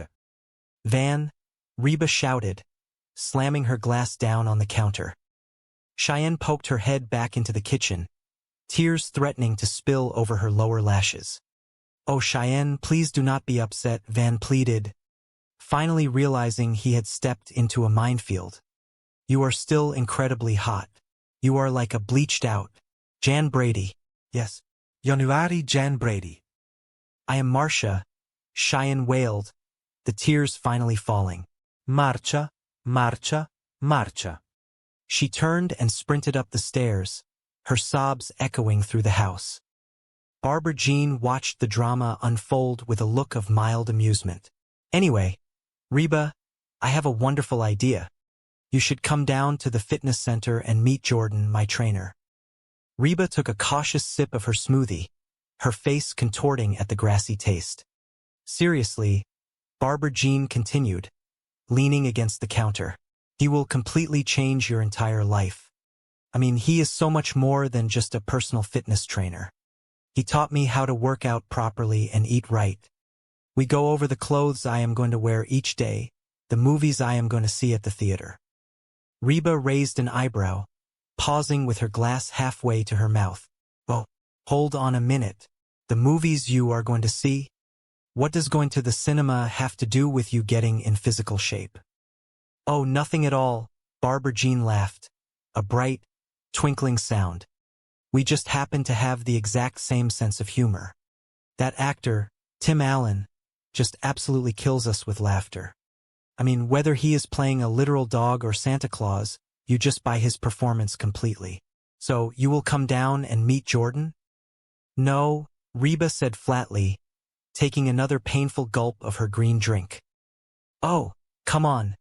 Reba, Barbara Jean whined, her lower lip jutting out. I want my absolute best girlfriend to meet my absolute best boyfriend. The kitchen fell dead silent. Even the refrigerator seemed to stop humming. Boyfriend? Reba repeated, her voice dangerously quiet. Oh, whoops. Barbara Jean giggled nervously, waving her hands in the air. That came out completely wrong. I did not mean it like that. Well, thanks anyway for the invitation, Reba said, turning her back to wash the blender. But I am just going to stay right here with my nutritious smoothie. She took one final sip, fighting the urge to gag. Delicious, she choked out, her eyes watering, just like drinking pure fruit gravy. Later that afternoon, the doorbell rang. Brock stood on the porch, looking more disheveled than usual. When Reba opened the door, he practically fell inside, pacing the length of the living room with nervous energy. Oh, hey, Barbara Jean, Brock said, catching sight of his wife walking down the stairs, carrying a gym bag. Here you are. Listen, honey, how would you like to go out and grab a quick, romantic lunch, just the two of us? Barbara Jean stopped on the landing, offering him an apologetic smile. Oh, honey, I really cannot today. I am going straight to the gym. Well, cannot you skip it just this once? Brock pleaded, taking a step toward the stairs. Come on. I will take you down to that fancy, romantic French place you like so much. Barbara Jean raised a perfectly sculpted eyebrow. Really? You want me to skip the gym and eat heavy, buttery French food? No confondu, brah. She patted his cheek affectionately. The chaos of her house was exhausting, but moments like this reminded her that beneath all the neuroses and the panic, there was real, genuine love. Meanwhile, up in the quiet sanctuary of the second floor, Van was sitting on the edge of his bed, flipping mindlessly through the channels on the small television. Hey, buddy, Cheyenne said softly, walking into the bedroom. What are we watching? Van clicked off the television, tossing the remote onto the nightstand. No, we are not. Want a rock? Paper? Scissor for it? Cheyenne smiled affectionately, walking over to him. Let us go. Van held up his fist, a playful glint in his eye. You are going to pick scissors, are not you? Get out. Cheyenne laughed, pushing his shoulder lightly. She sat down next to him, her expression turning suddenly serious. Hey, honey. Hey, baby. I need to talk to you. Van looked at her, his full attention focused on his wife. Oh, honey. I just got the television. Cheyenne took a deep breath, her hands ringing nervously in her lap. Well, I started thinking that maybe you do not think of me as new pretty because I do not do enough to keep your interest. Van's expression softened instantly, realizing the depth of her insecurity. He reached out, gently taking her hands in his. No, honey, you were way hot. Guilty. Cheyenne offered a small, hesitant smile. But anyway, I thought that maybe I should, change my look every now and then just to keep things fresh. So, I bought a wig. She reached into a bag near the bed, pulling out a bright, unnatural-looking mass of hair. Van gently took the wig from her hands and tossed it onto the floor. Cheyenne, put that down. Listen to me. He moved closer, his eyes locking onto hers with absolute sincerity. I think it is a good thing that when I look at you, I do not see the beautiful girl with the killer bod. I see my wife, and I am attracted to her whether she is all dressed up, ready to go out, or just sitting on the couch wearing those washed-up flannel pajamas. Cheyenne looked at him, her eyes shining with unshed tears. Really? Yeah, Van said softly, lifting a hand to gently stroke her cheek. You are beautiful to me because of who you are. Cheyenne leaned into his touch, a feeling of absolute peace settling over her. I feel kind of stupid. Van smiled, a warm, genuine expression that reached all the way to his eyes. That is also who you are, and I love it. Come on, you. He stood up, offering her his hand. Where are we going? Cheyenne asked, letting him pull her to her feet. Oh, we are going upstairs, Van said, a playful grin returning to his face. Cheyenne laughed, wrapping her arms around his waist. Hold on. I thought you did not want me to leave you alone. Sometimes, Van whispered, pulling her close, I want to feel new pretty.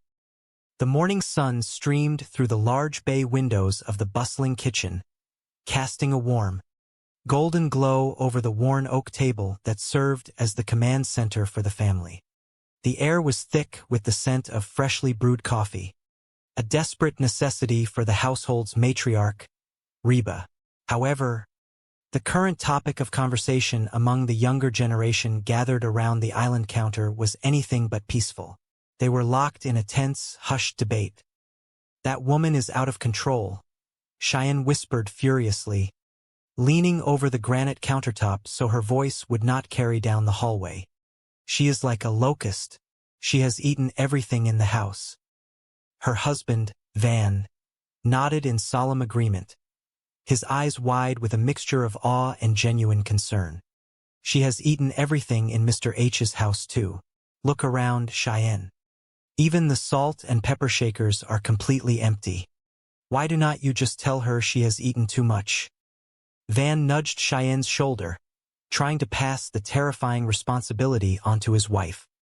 You tell her, Cheyenne shot back, her eyes narrowing as she crossed her arms over her chest defensively. No way, Van countered, taking a step back. You tell her. Let us settle this the old-fashioned way. Rock, paper, scissors. Young Ben, who had been quietly observing the marital dispute over a bowl of dry cereal, sighed heavily.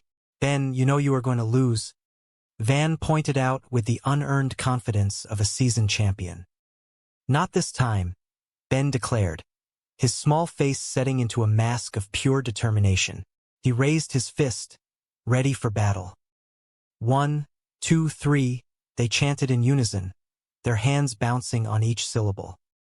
As they threw their hands down, Van proudly displayed a flat palm for paper, while Ben's fingers were extended in a firm V shape for scissors. Wait, no, that was wrong.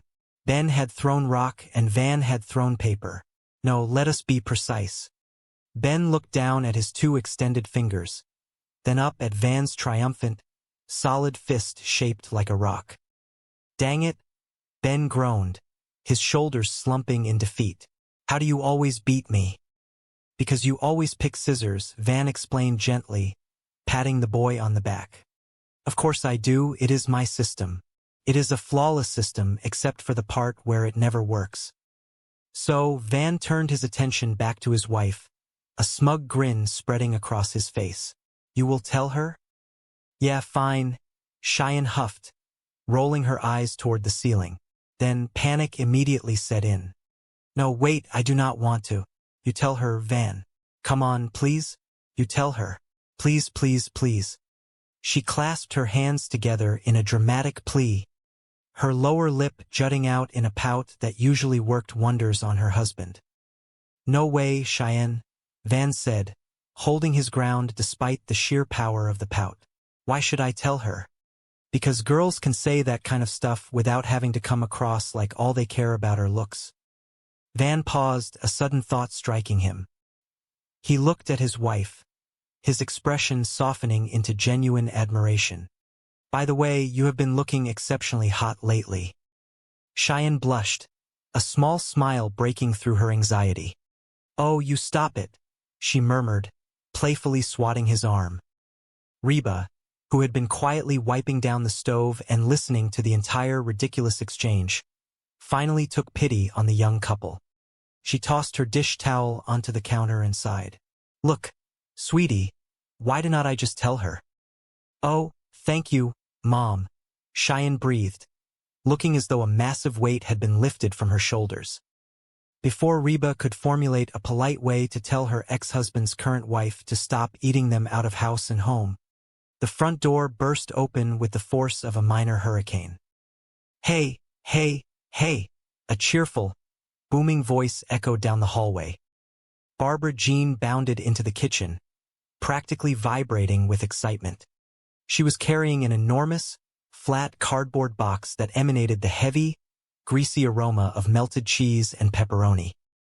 Guess who Luigi gave the free pizza to? Barbara Jean sang out, parading the box around the kitchen island like a hard-won trophy. Reba pinched the bridge of her nose, feeling a headache beginning to bloom behind her eyes. Luigi does not have to roll it out of the bed every morning. Barbara Jean, she muttered under her breath. Louder, she added, we really do not need another pizza. I mean, it is really just the three of us here right now. Oh, I know, Reba, Barbara Jean replied, completely unfazed by the lack of enthusiasm. But I absolutely had to take it. It was completely free. Somebody in this house will eat it. Dibs, Van shouted instantly, diving toward the cardboard box before anyone else could claim a slice. Reba watched the chaotic scene unfold and made a snap decision. You know what? I am thinking maybe, just maybe, we should all try and get a little healthier around here. What are you talking about? Barbara Jean asked, her eyes wide with innocent confusion as she reached for a massive slice of the greasy pie. I am a very healthy person. Suddenly, a strange, surreal haze seemed to fall over the room. The lights flickered, and the very fabric of reality seemed to bend for a moment. Brock, Barbara Jean's husband, suddenly appeared in the doorway, looking frantic. All right, that is it, Mrs. H., Brock shouted, waving his arms wildly. Drop it. Drop the pizza, Mrs. H. Drop it right now. Drop it. Drop it. Barbara Jean looked at him, completely bewildered, holding the slice of pizza frozen in midair. Drop it, Brock insisted, his voice cracking with emotion. Mrs. H., I cannot stand to see you do this to yourself anymore. It is like you are trying to eat yourself to death. Why? What happened to you? It's been a while since I have been in a gym like this, and I do not think. Hello, there, Jordan interrupted, turning his attention back to his client. Barbara Jean, you really are getting limber. Remember when you could not put your leg over my head? Remember when I did not want to? Barbara Jean laughed, stretching out on the mat. Reba watched in sheer horror as Jordan began assisting Barbara Jean with a series of incredibly complex and completely compromising stretching maneuvers. Is that legal? Reba stammered, her eyes wide. I mean, necessary? It is critical to stretch the muscles out before you exercise them, Jordan explained calmly, pushing gently on Barbara Jean's leg. Yeah, otherwise you could really hurt something. He patted the mat gently. Turn over. Barbara Jean flipped onto her stomach with surprising grace. Reba, you need to watch this one. This one is my absolute favorite. Jordan positioned himself above her, taking hold of her arms. All right, now, This gives a good stretch to the back and chest muscles. Really should do this once a day. Barbara Jean let out a sigh of pure contentment. Oh, I would do it all day if I could. Reba tugged at the collar of her shirt, suddenly feeling extremely warm. You know, is this one of these gyms that has the heat on real high? I am sweating. Okay. Jordan finally released Barbara Jean, stepping back and clapping his hands together. Oh, wow. Time for some weightlifting. Oh, good. Reba breathed out, thoroughly relieved. That is enough of that stretching. Hello. Okay. Knock this out. Yeah. Okay. All right. You know, I think I have seen enough. Barbara Jean stood up, grabbing a towel to dab at her forehead. So, what do you think? You have any interest in getting a personal trainer? Reba looked from Barbara Jean to the towering muscle man beside her. Only if he takes me out to dinner first. Are you sure, Reba?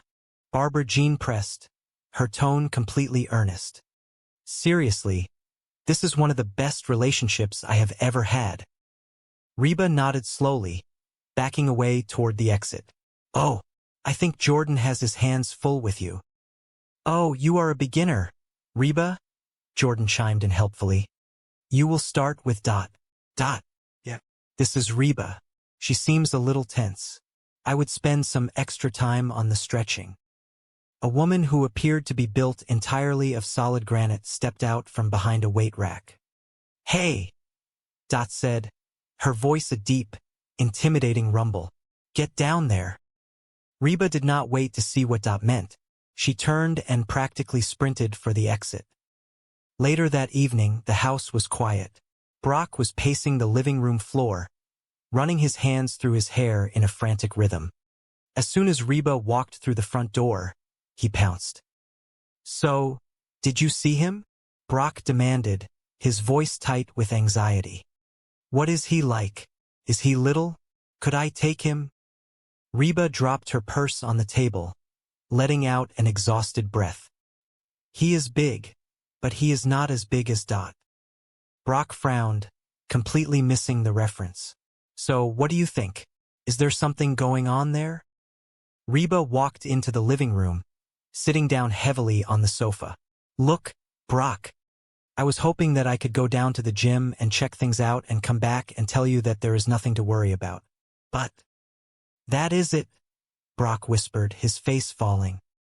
Reba, come on, Brock pleaded, desperate for the details he also dreaded hearing. Okay, Reba relented, holding up her hands. I do not know if they are having an affair or not, but if they keep working out like that, they might be having a baby. Brock sank into the armchair opposite her, burying his face in his hands. Man, I knew there was something going on. At that precise moment, the front door opened, and Barbara Jean breezed in, completely radiant and energized from her workout. Hey, everybody. I am here and I am saying, well, oh hi, honey. Brock stood up slowly, his face thunderous. Do not you hi honey me. Barbara Jean stopped in her tracks, her smile fading. What are you talking about? Oh man, Brock groaned, pacing away from her. Did you honestly think that I would not find out about you and Jordan? Barbara Jean looked genuinely confused. What? We were working out. It was perfectly innocent. Brock turned to Reba, gesturing wildly. Reba, tell him what you saw. Reba sank lower into the sofa cushions. I do not want to get involved. She said you are having an affair, Brock stated plainly, crossing his arms over his chest. Barbara Jean gasped, putting a hand to her chest. Any more than I already am. Okay, Jordan and I are not having an affair. He is gay. The room plunged into an absolute, stunned silence. Brock blinked, processing the information. What? Reba, do you honestly think I would let a straight man grab my breasts? Brock looked at Reba, horrified. Excuse me, he grabbed your breasts. He is gay, Barbara Jean reiterated, emphasizing each word. He was not touching them. He was arranging them. Carry on with your lives. She turned to leave the room, but Brock caught her arm gently. No, Reba. Everything is not fine. I had no idea you were so threatened by the new me. Brock looked down, unable to meet her eyes. The slim waist, the toned legs, the phallus. The phallus? Barbara Jean asked, her brow furrowing. The girls, Brock corrected quickly. Oh, the puppies. He took a deep breath, looking her straight in the eye. I am not threatened by you. Really? Barbara Jean challenged, her hands resting on her newly slim hips. Then why did you go down to the gym? What were you spying on me? No, Brock lied quickly, before his shoulders slumped in defeat. Okay. Yes, I went down to the gym because I thought there was something going on between you and Jordan. Why would you think that? Barbara Jean asked, her voice softening with genuine hurt. Because you have changed, Brock said softly. I have not, Barbara Jean protested immediately. Yes, you have, Brock insisted, taking a step closer to her. Ever since you lost all that weight, you are pushy and obnoxious, and you always want to be the center of attention. Barbara Jean stared at him for a long moment before letting out a short, surprised laugh. Hello? I have always been that way. Reba, watching from the sofa, could not help but nod in agreement. She kind of got a point there. Brock sighed, rubbing the back of his neck. Yeah, well, something has changed, Barbara Jean. Barbara Jean looked around the room, her gaze shifting from Brock to Reba, a quiet realization dawning on her face. Yeah, the way you guys look at me, I am still the same Barbara Jean I always was. I am just less winded. Brock looked at her, truly looking at her for the first time since her transformation. He saw the same bright eyes, the same wide smile, the same generous heart that had always been there beneath the surface. He felt a wave of profound guilt wash over him. I know she might be right, Brock admitted quietly, his voice thick with emotion. Could be us. I am sorry, honey. Reba just got me all worked up. That is. Reba started to protest, but Brock held up a hand, silencing her. Look, Barbara Jean, Brock continued, his voice steady and sincere. The truth is I think I went down to the gym almost hoping that I would find you doing something wrong. You know, anything. So I could feel superior to you and your skinny butt. So, I am sorry. Barbara Jean looked at him, her expression unreadable for a moment. Then, a massive, brilliant smile broke across her face. Sorry? Yeah. This is great. Brock blinked, thoroughly confused by her reaction. For the first time since we have known each other, you want to be me. I do not want to be you, Brock clarified quickly. I know, Barbara Jean squealed, throwing her arms around his neck. It is even better. You want to look like me. Brock stumbled back slightly, but wrapped his arms around her, a genuine smile finally touching his lips. Hey, where are you going? He asked as she pulled away and headed for the kitchen. Just going to go grab something to eat, Barbara Jean called over her shoulder happily. I will see you next year. Reba watched them go, a small, contented smile on her face. The cake in her mouth quickly. Oh, whoops, that came out completely wrong. Reba gave her a long, hard look. Oh, well, thanks anyway. But I am just going to be here with my smoothie. She took another sip, grimacing slightly as the thick texture hit her tongue. Delicious, just like fruit gravy. Later that afternoon, Brock wandered into the living room, looking like a man carrying the weight of the world on his shoulders. He spotted Barbara Jean heading toward the front door, gym bag slung over her shoulder. Oh, hey, Barbara Jean, Brock said, trying to sound casual. Here you are. Listen, how would you like to go out and grab a quick lunch? Just the two of us. Barbara Jean stopped, adjusting the strap of her bag. Oh, honey, I cannot. I am going to the gym. Brock's face fell. Well, cannot you skip it just this once? Come on. I will take you to that romantic French place you like so much. Barbara Jean looked genuinely torn for a fraction of a second before shaking her head. Really? Skip the gym and eat French food? No can fondue bras. With a cheerful wave, she was out the door. Brock slumped onto the sofa next to Reba, running a hand over his face. Man, she blew me off again. All she wants to do is go down to the gym and spend time with Jordan, her trainer.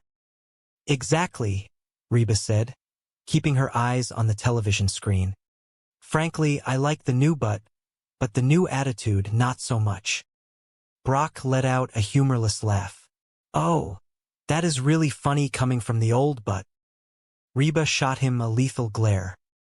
Brock ignored it, entirely caught up in his own misery. Jordan is so great. Jordan is so toned and funny. Well, I got news for you. Nobody is toned and funny.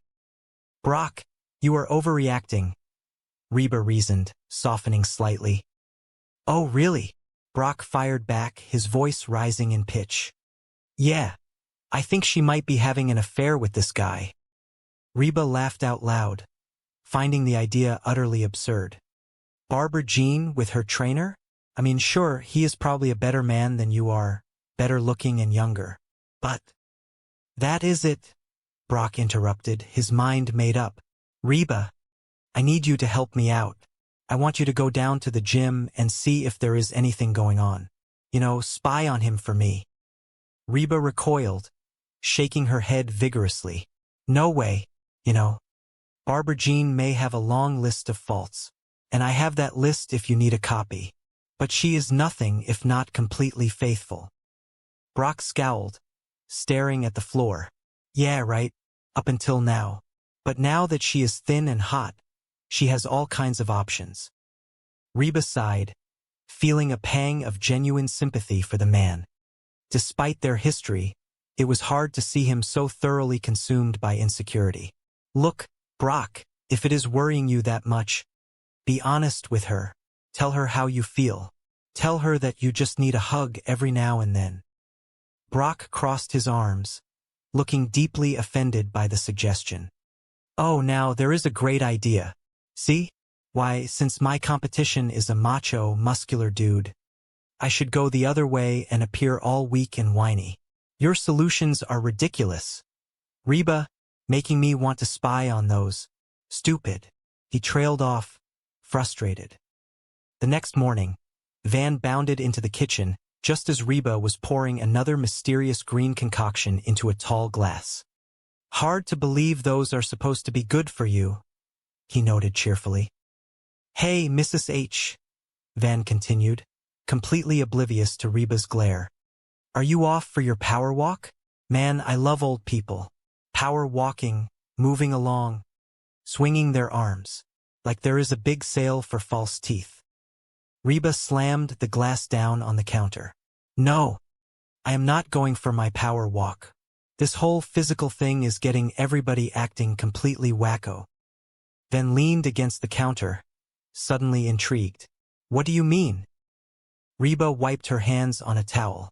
Well, your dad thinks that the guy who gave Barbara Jean her new body is wanting to take a forespin. He probably does, Van said matter-of-factly, grabbing an apple from the fruit bowl. Reba stared at him. What are you talking about? Guys are pigs, Van explained smoothly, taking a bite of the apple. They are dogs. They are all animals. They just care about hot women. They are hot dogs. My point is that when you have a hot lady, you have got to keep your guard up at all times.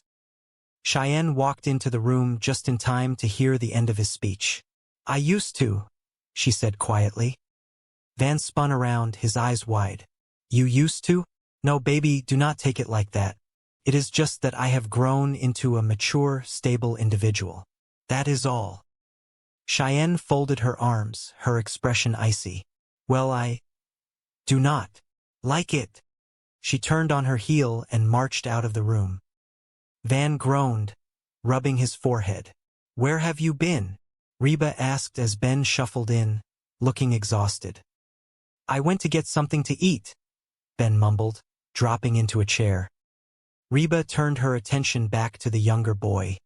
So, Ben, you think that Brock might be right about this trainer? Ben considered this for a moment. Sure, this guy could be hot for Barbara Jean, but since Barbara Jean is not looking to play, there is no problem, and it is completely obvious Barbara Jean is not looking. Why is this obvious? Reba challenged, genuinely curious. 2 reasons, Ben stated, holding up a finger. Barbara Jean is not good at keeping secrets, and she thinks of you as her best friend. If she were fooling around with this guy, she would be constantly talking about him to you.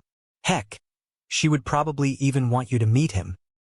Reba's eyes widened as the memory from yesterday crashed over her. I want my best girlfriend to meet my best boyfriend.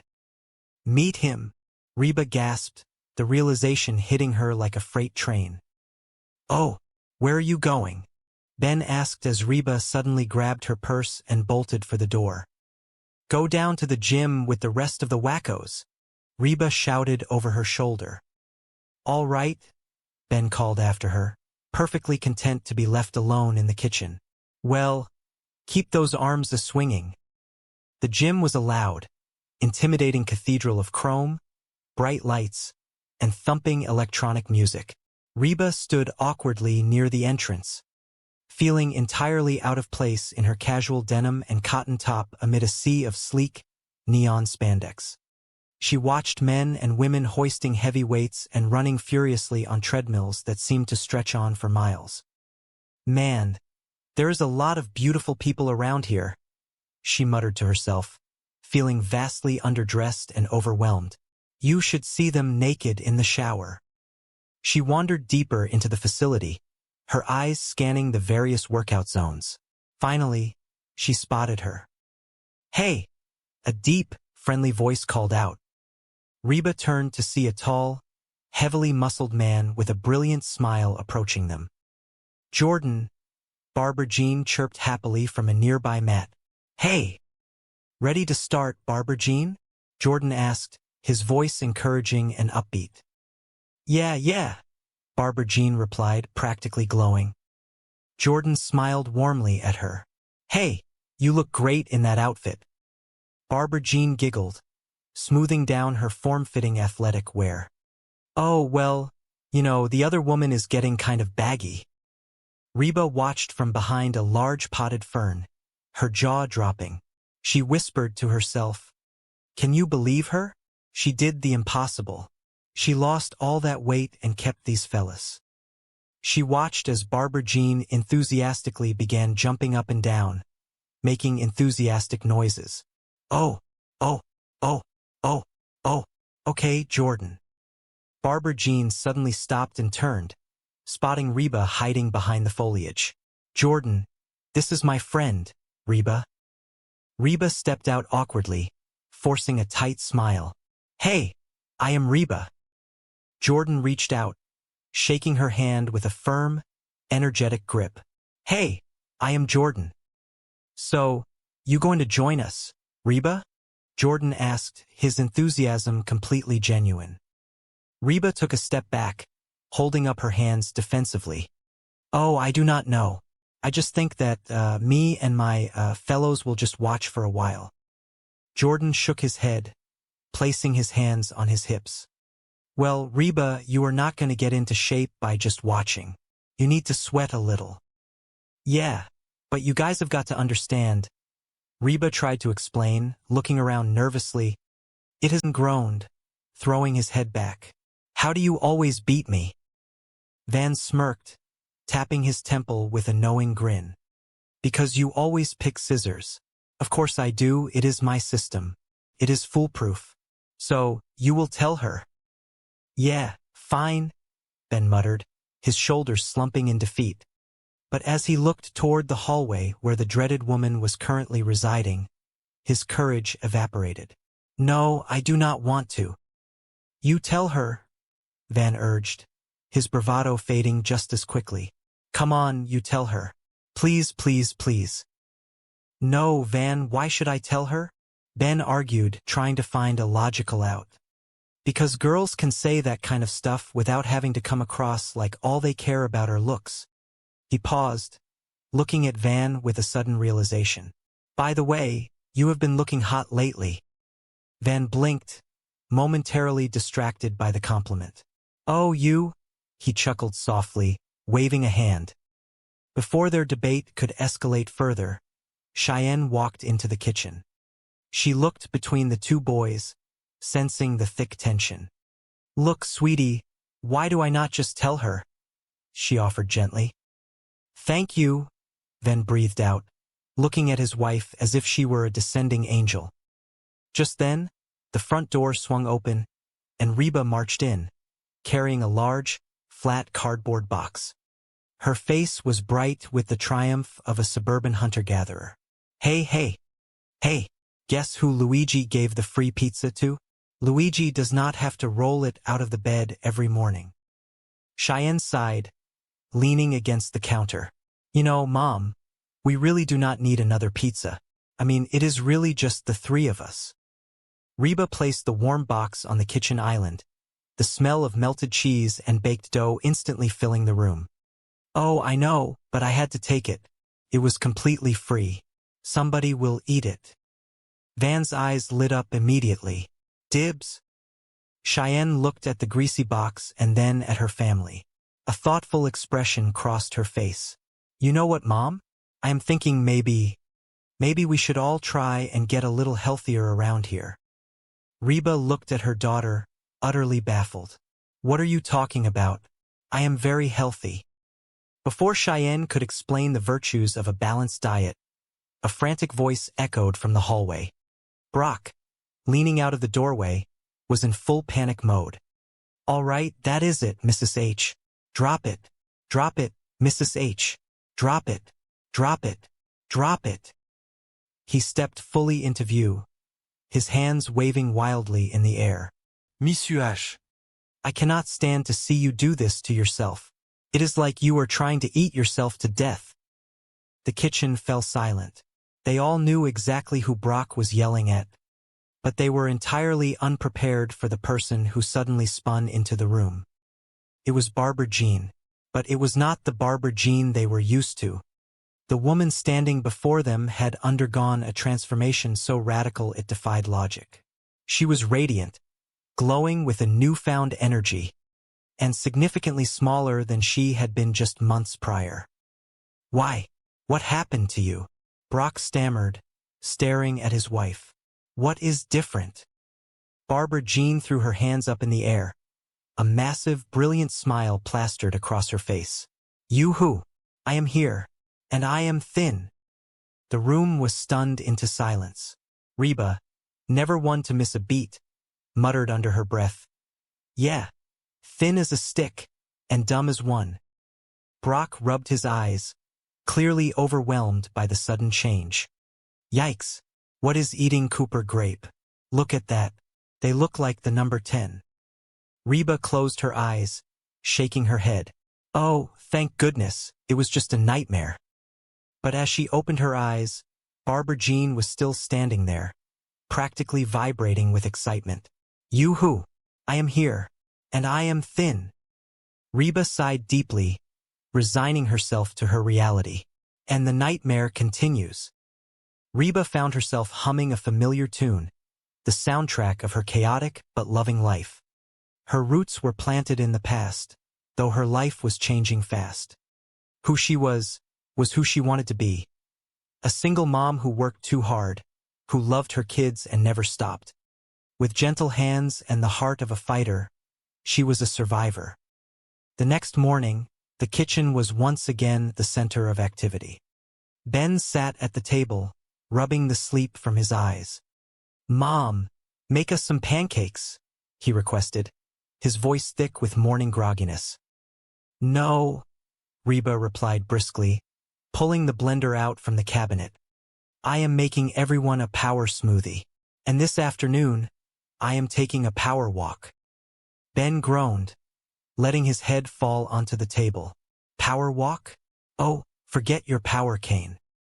Van, walking into the kitchen, pointed a reprimanding finger at Ben. Ben, that is not nice. Mom does aerobics. She could shatter her hip.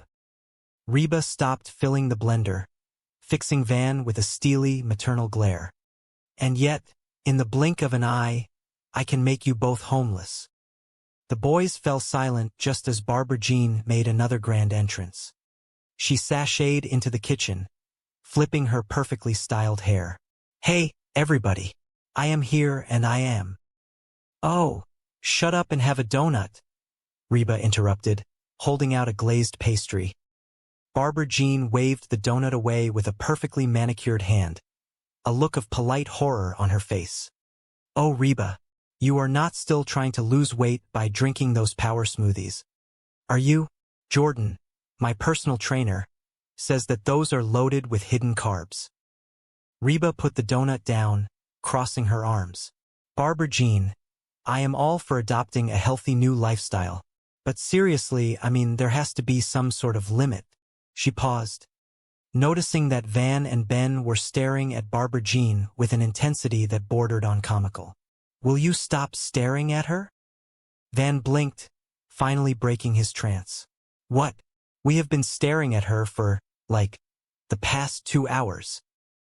Ben nodded in agreement. Well, she is pretty. Barbara Jean gasped, bringing her hands to her cheeks. I am pretty. Reba rolled her eyes affectionately. Well, of course you are. You have always been pretty. But she is new pretty.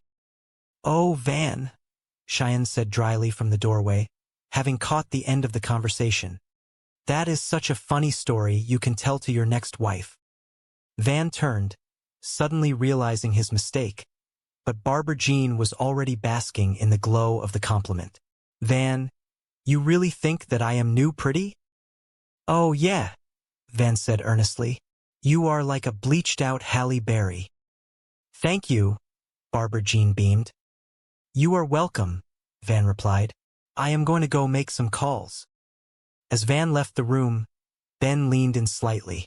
So, Barbara Jean. Yeah? She asked, leaning down to his level. Ben cleared his throat nervously. Is it true that when you lose a bunch of weight, you want to do, you know? Bounce ka bounce.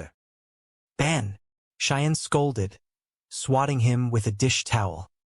Van, poking his head back into the kitchen, rushed over to Cheyenne. Oh, Cheyenne, do not be upset. You are still hot. You are like a bleached-out Jan Brady. January Jan Brady. Cheyenne glared at him. I am Marcia. Marcia, Marcia, Marcia. With the kids distracted by their squabbling, Barbara Jean turned her full attention back to Reba. So, Reba, I got an idea. You should come down to the gym and meet Jordan, my trainer. Reba poured her slightly lumpy green smoothie into a glass, looking entirely unenthused. Seriously? Barbara Jean pressed on, her eyes shining with evangelical zeal. He will change your life. I mean, he is so much more than a personal trainer. He taught me how to work out and eat right. We go over the clothes I am going to wear, the movies I am going to see. Reba stopped drinking, her eyebrows shooting up toward her hairline. Whoa, the movies you are going to see? What does that have to do with you getting in shape? Oh, nothing, Barbara Jean giggled, a light airy sound. We just have the same sense of humor. That Tim Allen just kills us. I mean, whether he is playing a dog or Santa Claus, you just buy it. So, you will come meet Jordan. No, Reba said flatly, taking a cautious sip of her smoothie. Oh, come on, Reba, Barbara Jean whined, giving Reba's arm a gentle shake. I want my best girlfriend to meet my best boyfriend. Boyfriend? She gasped, covering point there, Brock murmured quietly, acknowledging the painful reality. Yeah, well, something has changed, Barbara Jean, Reba insisted softly, the anger fading from her voice. Barbara Jean looked down at the floor, a vulnerability shining in her eyes that Reba had never seen before. Yeah, the way you guys look at me, I am still the same Barbara Jean I always was. I am just less winded. The admission was surprisingly profound. It struck a chord deep within Reba's heart. It was not Barbara Jean who had changed. It was their perception of her. The new body had triggered old insecurities, forcing everyone to confront their own inadequacies. I know she might be right, Reba said quietly, her voice barely a whisper. Could be us. Brock looked down, unable to meet his wife's gaze. I am sorry, honey. Reba just got me all worked up. That is. Reba stepped forward, cutting him off. It was her turn to confess. Look, Barbara Jean. The truth is I think I went down to the gym almost hoping that I would find you doing something wrong. Barbara Jean looked up, shocked. You know, anything, so I could feel superior to you and your skinny butt. So, I am sorry. Reba braced herself for an explosion. She expected tears, screaming, or perhaps another dramatic exit. But what she got was entirely different. Barbara Jean's eyes widened, her mouth forming a perfect circle of sheer, unadulterated delight. Sorry. Yeah. Reba nodded hesitantly. This is great, Barbara Jean practically screamed, clapping her hands together and jumping up and down. For the first time since we have known each other, you want to be me. Reba's jaw dropped. The reaction was so entirely unexpected, so bizarrely characteristic of Barbara Jean, that she could barely process it. I do not want to be you. I know, Barbara Jean squealed, twirling in a circle. It is even better. You want to look like me. She grabbed her gym bag, her entire body radiating triumphant joy, and marched toward the kitchen. Hey, where are you going? Brock called out, completely bewildered by the sudden shift in mood. Just going to go grab something to eat. Barbara Jean tossed back over her shoulder. A massive smile plastered across her face. I will see you next year. Reba and Brock stood alone in the living room, staring at the empty doorway. The storm had passed, leaving behind a confusing, bizarre sense of peace. Reba shook her head slowly, a reluctant smile touching her lips. You could never win with Barbara Jean. Even when you insulted her, she found a way to turn it into a victory. Later that evening, the house was finally quiet. The chaos of the day had settled into a gentle, comfortable rhythm. Van and Cheyenne were sitting in the living room, the soft glow of the television illuminating their faces. Hey, buddy, Van said, noticing Ben wandering through the hallway. What are we watching? Ben stopped, looking at the television screen. No, we are not. Van grinned, holding up his fist. Want a rock, paper, scissor for it? Let us go. Ben sighed, knowing exactly how this would end. You are going to pick scissors, are you not? Van pointed at the door, laughing loudly. Get out. Ben rolled his eyes and walked away, leaving Van and Cheyenne alone on the sofa. Cheyenne had been quiet all evening, a thoughtful, serious expression resting on her delicate features. The events of the day, the constant talk of physical perfection and new pretty, had weighed heavily on her young mind. Hey, honey, Cheyenne said softly, leaning her head on his shoulder. Hey, baby, Van replied, wrapping his arm around her. I need to talk to you, she said, her voice filled with a quiet vulnerability. Van looked down at her, immediately concerned. He reached for the remote control. Oh, honey, I just got the television. Cheyenne sat up slightly, turning to face him directly. Well, I started thinking that maybe you do not think of me as new pretty because I do not do enough to keep your interest. Van's expression softened into a look of absolute, profound love. He reached out and gently tucked a stray strand of hair behind her ear. No, honey, you were way hot. Cheyenne smiled, but the insecurity lingered in her eyes. Guilty. But anyway, I thought that maybe I should, change my look every now and then just to keep things fresh. So, I bought a wig. She reached behind a decorative pillow on the sofa and produced a brightly colored, utterly ridiculous-looking wig. It was a chaotic tangle of synthetic fibers, completely artificial and strange. Van gently took the wig from her hands and placed it on the coffee table. He looked her directly in the eyes, his voice steady and sincere, stripped of all its usual playful sarcasm. Cheyenne, put that down, Van said softly. Listen to me. I think it is a good thing that when I look at you, I do not see the beautiful girl with the killer bod. Cheyenne blinked, her eyes filling with tears. She had spent the entire day feeling inadequate, completely overshadowed by Barbara Jean's sudden, dramatic transformation. Van reached out and took both of her hands in his. I see my wife, and I am attracted to her whether she is all dressed up, ready to go out, or just sitting on the couch wearing those washed-up flannel pajamas. A single tear rolled down Cheyenne's cheek. It was exactly what she needed to hear. The perfect, honest truth that cut through all the noise and insecurity. Really? Yeah. Van nodded firmly, his eyes shining with complete devotion. You are beautiful to me because of who you are. Cheyenne let out a watery laugh, burying her face against his chest.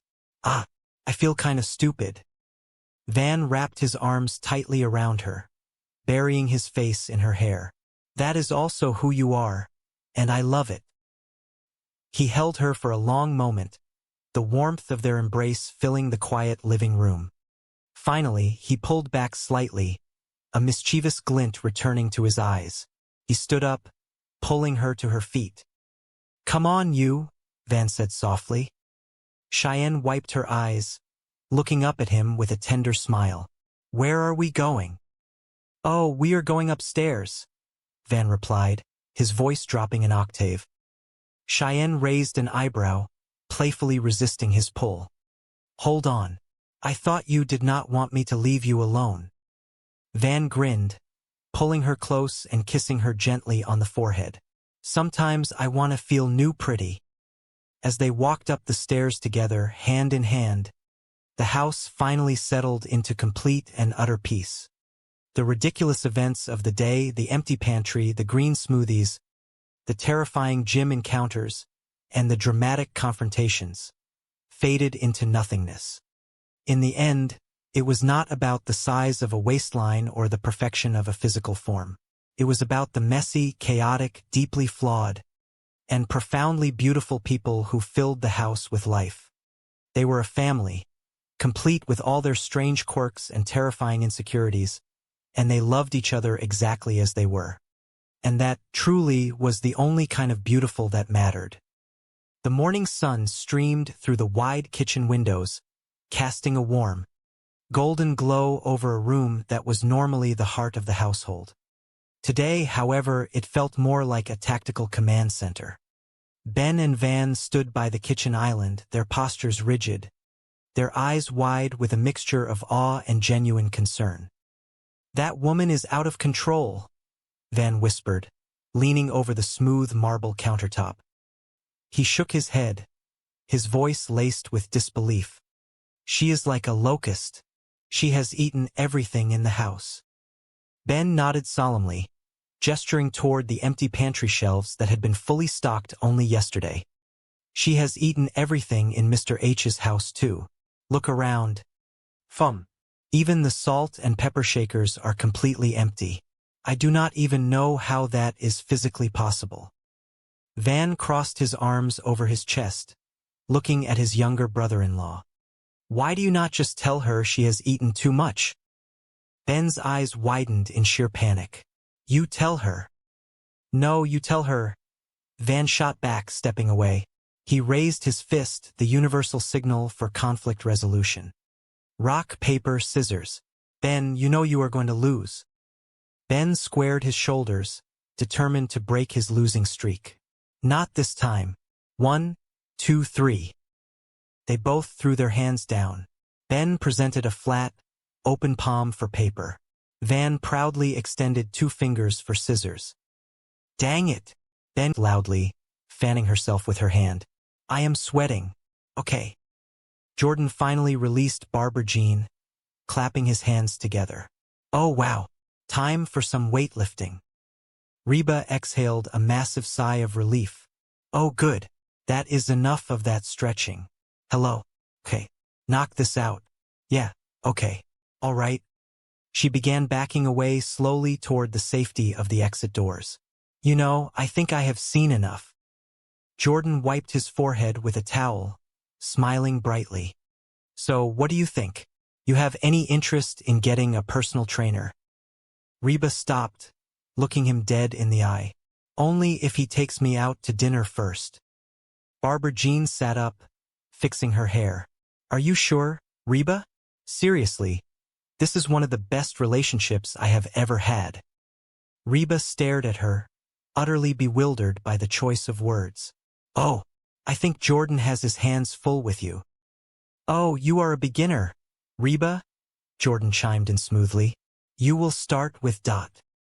He turned and cupped his hands around his mouth, shouting across the crowded floor. Dot. Yeah.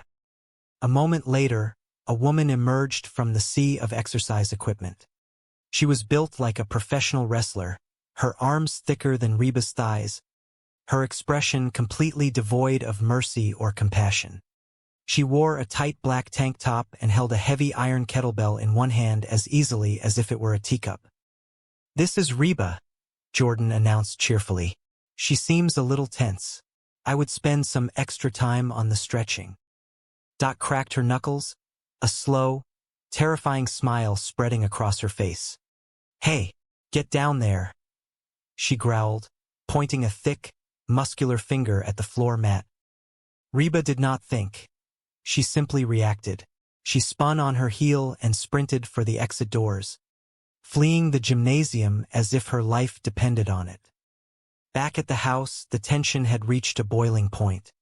Brock was pacing the living room, a worn path practically forming in the carpet beneath his shoes. The moment Reba burst through the front door, gasping for breath, he pounced. So, did you see him? Brock demanded, his eyes wide with a manic, desperate energy. What is he like? Is he little? Could I take him? Reba leaned against the doorframe, trying to catch her breath. She held up a hand, silently begging for a moment to process the absolute trauma she had just witnessed.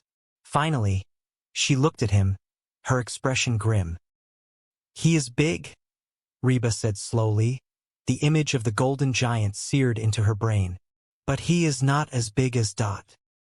Brock ignored the mysterious reference to Dot, entirely focused on his primary objective. So, what do you think? Is there something going on there? Reba walked into the living room and sank onto the sofa, her shoulders slumping. The truth was complicated. The things she had seen were highly questionable, deeply inappropriate, and entirely too intimate for casual, platonic acquaintances. She felt terrible for Brock, but she also felt a strange, terrifying certainty. Look, Brock, Reba began, her voice soft and full of genuine pity. I was hoping that I could go down to the gym and check things out and come back and tell you that there is nothing to worry about. But Brock stopped pacing, his face draining of color. That is it. Reba, come on. Okay, Reba sighed, running a hand through her hair. I do not know if they are having an affair or not, but if they keep working out like that, they might be having a baby. The words hit Brock like a physical blow. He staggered backward, collapsing into the armchair. Man, I knew there was something going on. He buried his face in his hands, a picture of absolute, devastating defeat. Before Reba could offer any words of comfort, the front door opened, and Barbara Jean walked in, her energy still completely off the charts. She was humming a cheerful tune, carrying a large gym bag over one shoulder.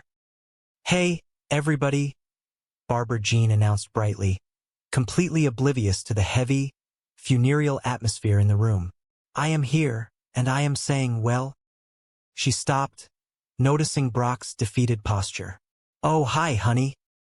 Brock lifted his head, his eyes burning with a sudden, furious anger. Do not you hi honey me. Barbara Jean looked genuinely confused, dropping her gym bag to the floor. What are you talking about? Brock stood up, the pain and betrayal of a wronged husband radiating from every pore.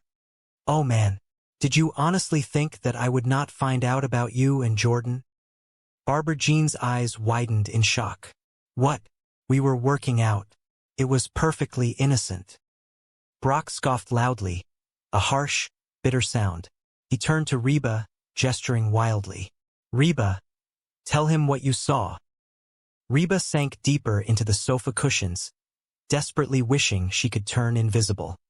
This was exactly why she hated getting involved in other people's marriages. I do not want to get involved. She said you are having an affair, Brock accused, his voice trembling with emotion. Any more than I already am, Reba muttered under her breath, a quiet commentary on her own unwilling participation in this disaster. Barbara Jean placed her hands on her hips, her posture suddenly defiant and defensive. Okay, Jordan and I are not having an affair. He is gay. The words hung in the air, bringing the entire, dramatic confrontation to a screeching, completely unexpected halt. Brock blinked, the righteous anger completely draining from his face, replaced by profound, utter confusion. What? Barbara Jean looked at Reba, her expression shifting from anger to absolute incredulity. Reba, do you honestly think I would let a straight man grab my breasts? Brock choked, his eyes practically bugging out of his head. Excuse me, he grabbed your breasts. He is gay, Barbara Jean repeated loudly, as if that simple fact explained everything and absolved the situation of any wrongdoing. He was not touching them. He was arranging them. She waved her hand dismissively, picking up her gym bag. Carry on with your lives. She turned to walk toward the stairs, fully intending to leave the ridiculous argument behind. But Brock was not finished. The revelation that his wife was not having an affair should have brought relief, but instead, it opened the door to a deeper, more profound insecurity. No, Reba, Brock said, his voice quiet but filled with a new kind of tension. Everything is not fine. I had no idea you were so threatened by the new me. Barbara Jean stopped dead in her tracks, slowly turning around. The air in the room grew heavy and cold. The slim waist, the toned legs, the phallus. She ticked the items off on her fingers. The phallus, Brock repeated, his voice rising again. The girls, Barbara Jean corrected herself quickly, realizing she was pushing her luck. Oh, the puppies. Brock stared at her, his jaw set in a hard line. I am not threatened by you. Barbara Jean crossed her arms, her eyes flashing with defiance. Really? Yeah, Brock insisted, though he sounded far less convincing than he intended. Then why did you go down to the gym? Barbara Jean challenged, taking a step toward Reba. What, were you spying on me? Reba felt trapped. There was no easy way out of this. She had to tell the truth, no matter how much it hurt. No. Okay, yes. She stood up, facing Barbara Jean directly. I went down to the gym because I thought there was something going on between you and Jordan. Barbara Jean looked genuinely hurt, the confident facade finally cracking. Why would you think that? Reba took a deep breath, laying all her cards on the table. It was time for absolute honesty. Because you have changed. I have not, Barbara Jean protested immediately. Yes, you have, Reba countered firmly, her voice carrying the steady rhythm of undeniable truth. Ever since you lost all that weight, you are pushy and obnoxious, and you always want to be the center of attention. A long silence followed her declaration. Even Brock seemed slightly taken aback by the bluntness of the assessment. Finally, Barbara Jean offered a small, sheepish shrug. Hello? I have always been that way. Reba paused, considering the statement. She looked at Brock, then back at Barbara Jean. The truth was, Barbara Jean had always been loud, emotional, and entirely too involved in everything. The weight loss had not changed her personality. It had merely amplified it. She kind of got a point lately. Reba paused her wiping, a small, amused smile playing on her lips. She saw right through his blatant flattery. but she could not deny that it warmed her heart just a little bit. "Oh, you," she chuckled, shaking her head affectionately. She set the cloth down and turned to face them, her expression softening into that of a compassionate mother figure. "Look, sweetie, why do I not tell her?" "Thank you," Ben and Van said in unison, exhaling twin sighs of profound relief. Just as the tension in the room began to dissipate, the front door burst open, and Reba's mother walked into the house, carrying a massive, flat cardboard box. Her face was flushed with excitement, and she moved with a surprising spring in her step. "Hey, hey, hey," she announced loudly, holding the box aloft like a grand prize. "Guess who Luigi gave the free pizza to?"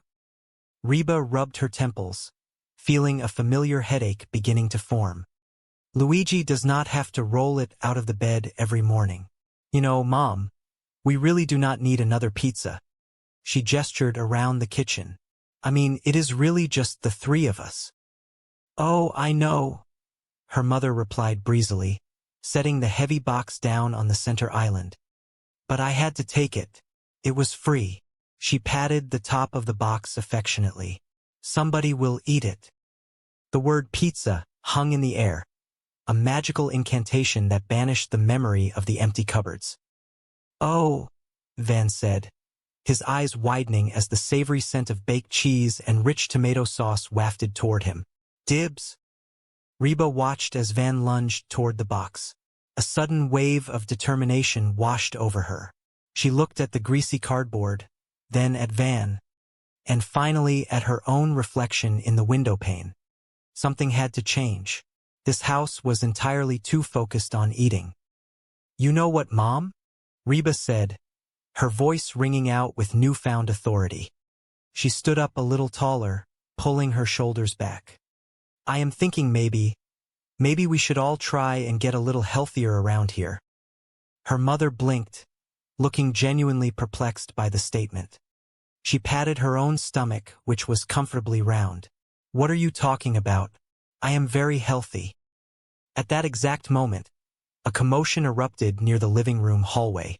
Cheyenne, Reba's daughter, was shouting, "All right, that is it, Mrs. H. Drop it, Mrs. H. Drop it, drop it, drop it." Reba rushed into the living room, followed closely by Van and Ben. Cheyenne was standing over the family dog, trying desperately to wrestle a piece of discarded crust from the animal's jaws. "Drop it!" Cheyenne yelled one last time, finally managing to free the crust. She held it up in triumph, then looked at the dog with a mixture of pity and exasperation. "Monsieur H, I cannot stand to see you do this to yourself. It is like you are trying to eat yourself to death." The room fell silent for a moment as the parallel between the dog's behavior and the family's earlier conversation hung heavily in the air. But before anyone could comment on the irony, the front door swung open once again. "Why? What happened to you? What is different?" someone asked from the porch. And then she stepped into the light. "You who? I am here." It was Barbara Jean, but it was not the Barbara Jean they all knew. The woman standing before them had undergone a transformation so profound, so absolute, that the entire family stood frozen in shock. The extra weight she had carried for years was completely gone. She was slender, radiant, and radiating an overwhelming aura of confidence. She struck a pose, throwing her hands up in the air with a massive, dazzling smile. "And I am thin," she declared, her voice practically vibrating with joy. The silence that followed was deafening. No one moved. No one breathed. They simply stared at the new arrival, trying to reconcile the image of this toned, energetic woman with the Barbara Jean who had, just days ago, supposedly eaten every single item in the pantry. Van was the first to break the silence, though his contribution was less than helpful. "Yeah, thin is a stick and dumb is one." Reba shot him a warning glare, though her own mind was spinning. "Yikes, what is eating Cooper grape?" she whispered to herself.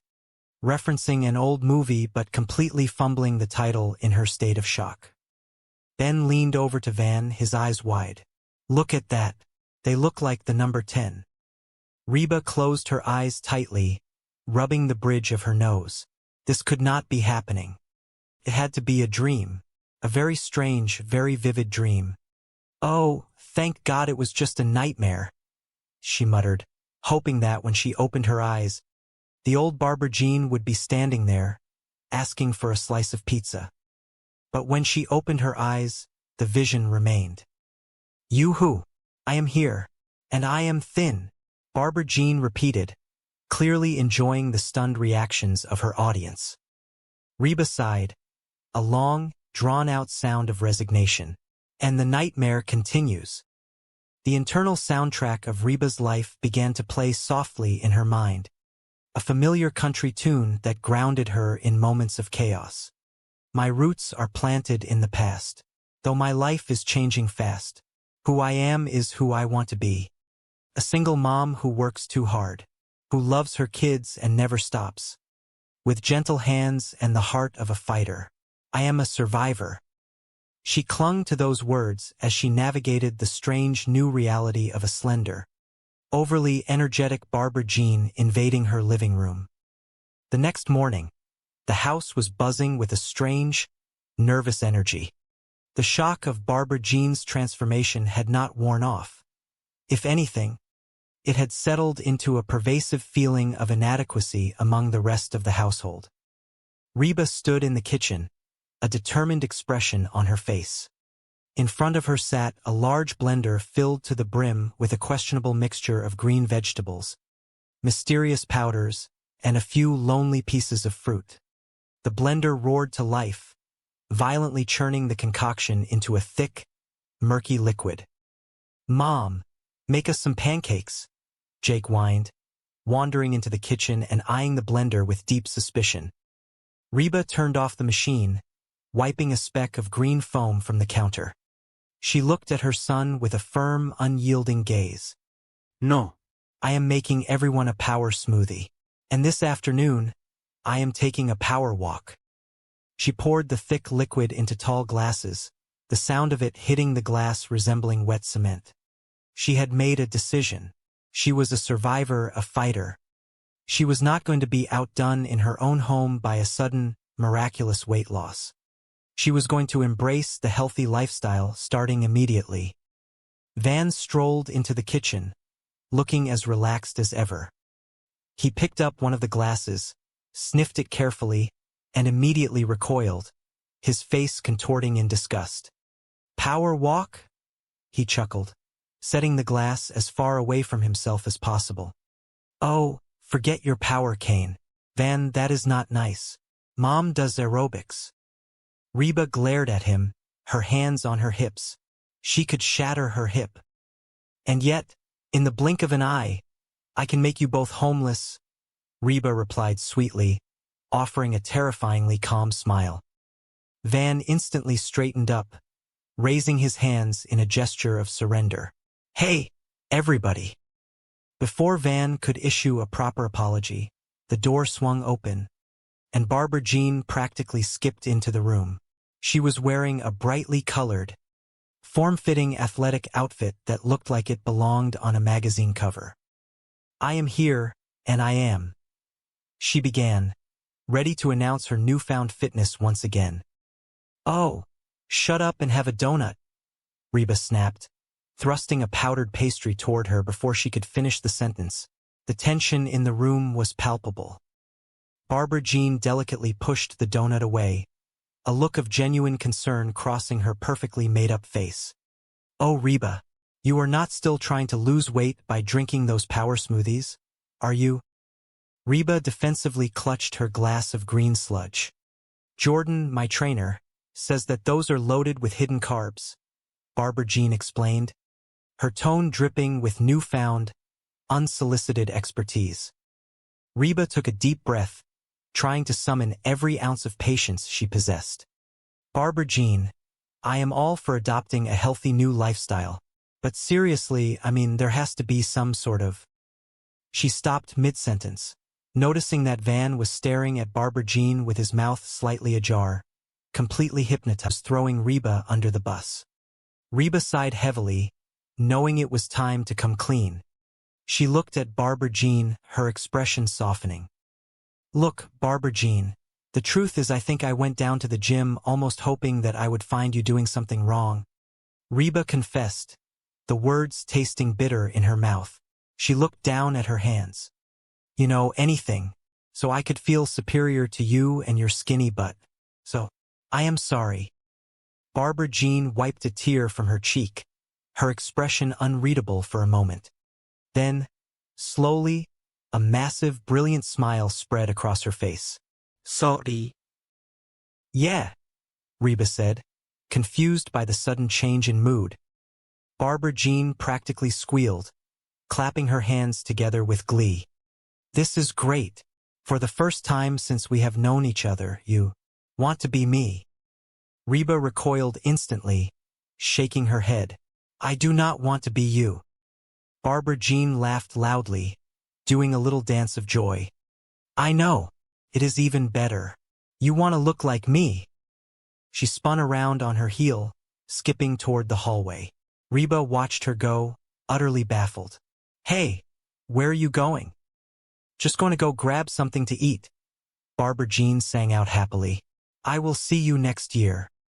Reba stared at the empty space where Barbara Jean had just been standing. She slowly shook her head, an exhausted smile touching the corners of her mouth. Upstairs in the hallway, Ben and Van were locked in another intense standoff. Hey, buddy, what are we watching? Van asked, blocking the pathway to the television room. No, we are not, Ben argued. Want a rock, paper, scissor for it? Van challenged, holding up his fist. Let us go. Ben rolled his eyes in profound annoyance. You are going to pick scissors, are not you? Van dropped his hand, his face completely serious. Get out. Down the hall, Cheyenne sat at her vanity mirror in the bedroom. The soft lamplight illuminated her face. She looked at her reflection, a heavy sadness in her eyes.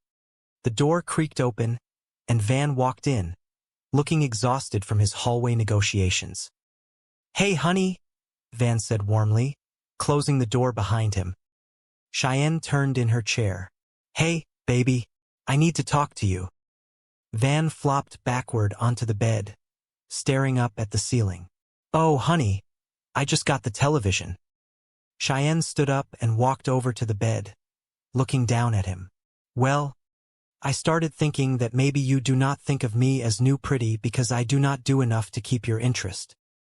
Van sat up instantly, a look of pure shock on his face. He grabbed her hands gently. No, honey, you were way hot. Guilty. Cheyenne looked away, biting her lip. But anyway, I thought that maybe I should, change my look every now and then just to keep things fresh. So, I bought a wig. She reached over to the nightstand, picking up a brightly colored, synthetic wig. Van reached out and gently pushed the wig back down onto the table. Cheyenne, put that down, Van said, his voice unusually soft and sincere. He looked deep into her eyes. Listen to me. I think it is a good thing that when I look at you, I do not see the beautiful girl with the killer bod. I see my wife. Cheyenne's eyes widened slightly, a flicker of hope replacing the sadness. And I am attracted to her whether she is all dressed up, ready to go out or just sitting on the couch wearing those washed-up flannel pajamas. Van continued, his thumb gently stroking her knuckles. Cheyenne smiled, a genuine, glowing smile. Really? Yeah, Van said with absolute certainty. You are beautiful to me because of who you are. Cheyenne leaned forward, resting her forehead against his chest. Ah, I feel kind of stupid. Van wrapped his arms around her tightly, burying his face in her hair. That is also who you are, and I love it. Come on, you. Where are we going? Cheyenne pulled back, a mischievous glint in her eye. Oh, we are going upstairs. Van grinned, pulling her close again. Hold on. I thought you did not want me to leave you alone. Cheyenne smiled brightly, feeling entirely secure and loved. Sometimes I want to feel new pretty. The morning sun filtered through the pristine glass windows of the suburban kitchen, casting long, golden shadows across the meticulously clean countertops. It was a beautiful, quiet morning, the kind that usually promised a peaceful start to the day. The birds were singing outside, and a gentle breeze rustled the leaves of the great oak tree in the front yard. However, inside the house, the atmosphere was thick with disbelief and a rising sense of panic. Van stood in the center of the kitchen, his eyes wide as he stared into the cavernous depths of the open refrigerator. He shook his head slowly, unable to comprehend the sheer devastation before him. Next to him stood Ben, a young man with a similarly bewildered expression painted across his face. "That woman is out of control," Van whispered, his voice trembling with a mixture of awe and terror. He gestured wildly toward the empty shelves. "She is like a locust. She has eaten everything in the house." Ben nodded solemnly, closing the refrigerator door with a hollow thud. He walked over to the pantry and pulled the double doors wide open, revealing row upon row of bare wooden planks.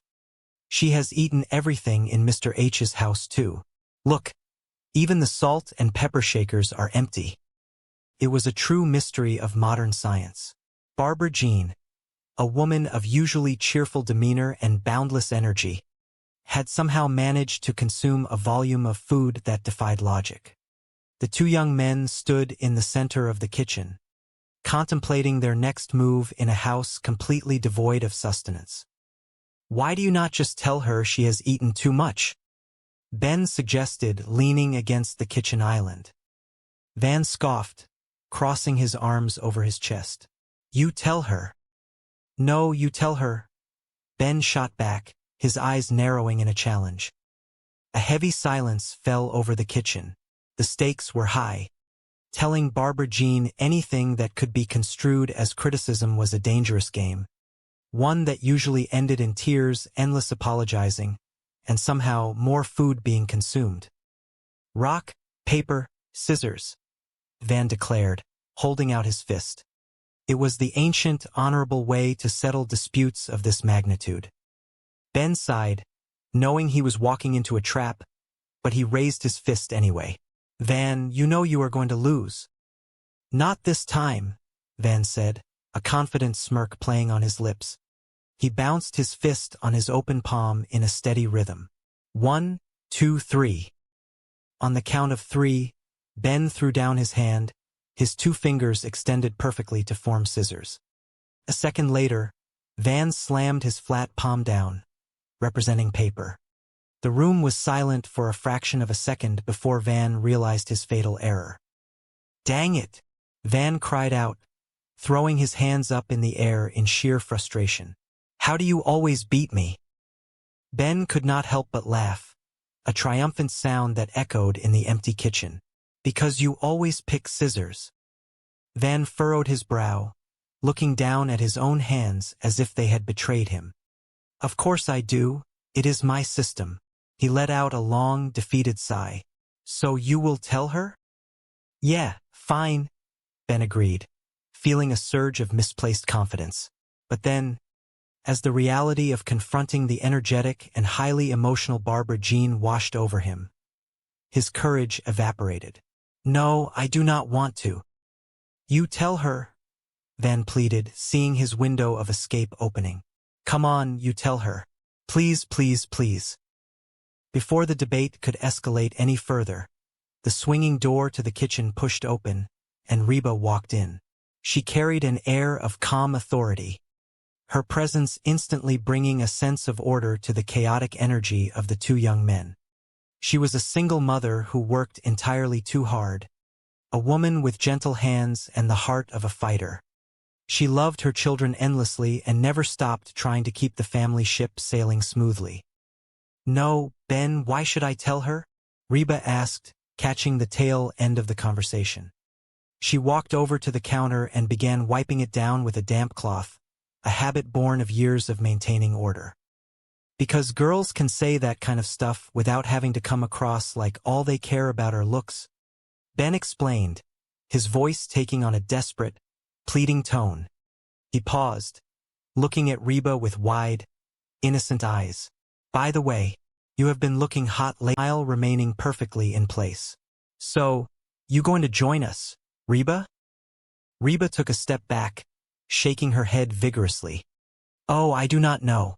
I just think that me and my fellows will just watch for a while. Well, Reba, Jordan said, his tone turning softly encouraging. You are not going to get into shape by just watching. You need to sweat a little. Yeah, but you guys got to understand, Reba stammered, feeling increasingly cornered by his sheer enthusiasm. It has been a while since I have been in a gym like this, and I do not think. She trailed off as Jordan turned his attention back to Barbara Jean. Hello, there, Barbara Jean, you really are getting limber. Reba watched in silent horror as Jordan guided Barbara Jean onto a soft blue exercise mat. He gently lifted one of her legs, stretching it upward with practiced ease. Remember when you could not put your leg over my head? Jordan asked, laughing lightly. Remember when I did not want to? Barbara Jean shot back with a teasing giggle. Reba's eyes widened to the size of saucers. She stepped closer, unable to look away from the bizarre spectacle. Is that legal? I mean, necessary? Jordan did not look up, remaining focused on his task. It is critical to stretch the muscles out before you exercise them. Yeah. Otherwise, you could really hurt something.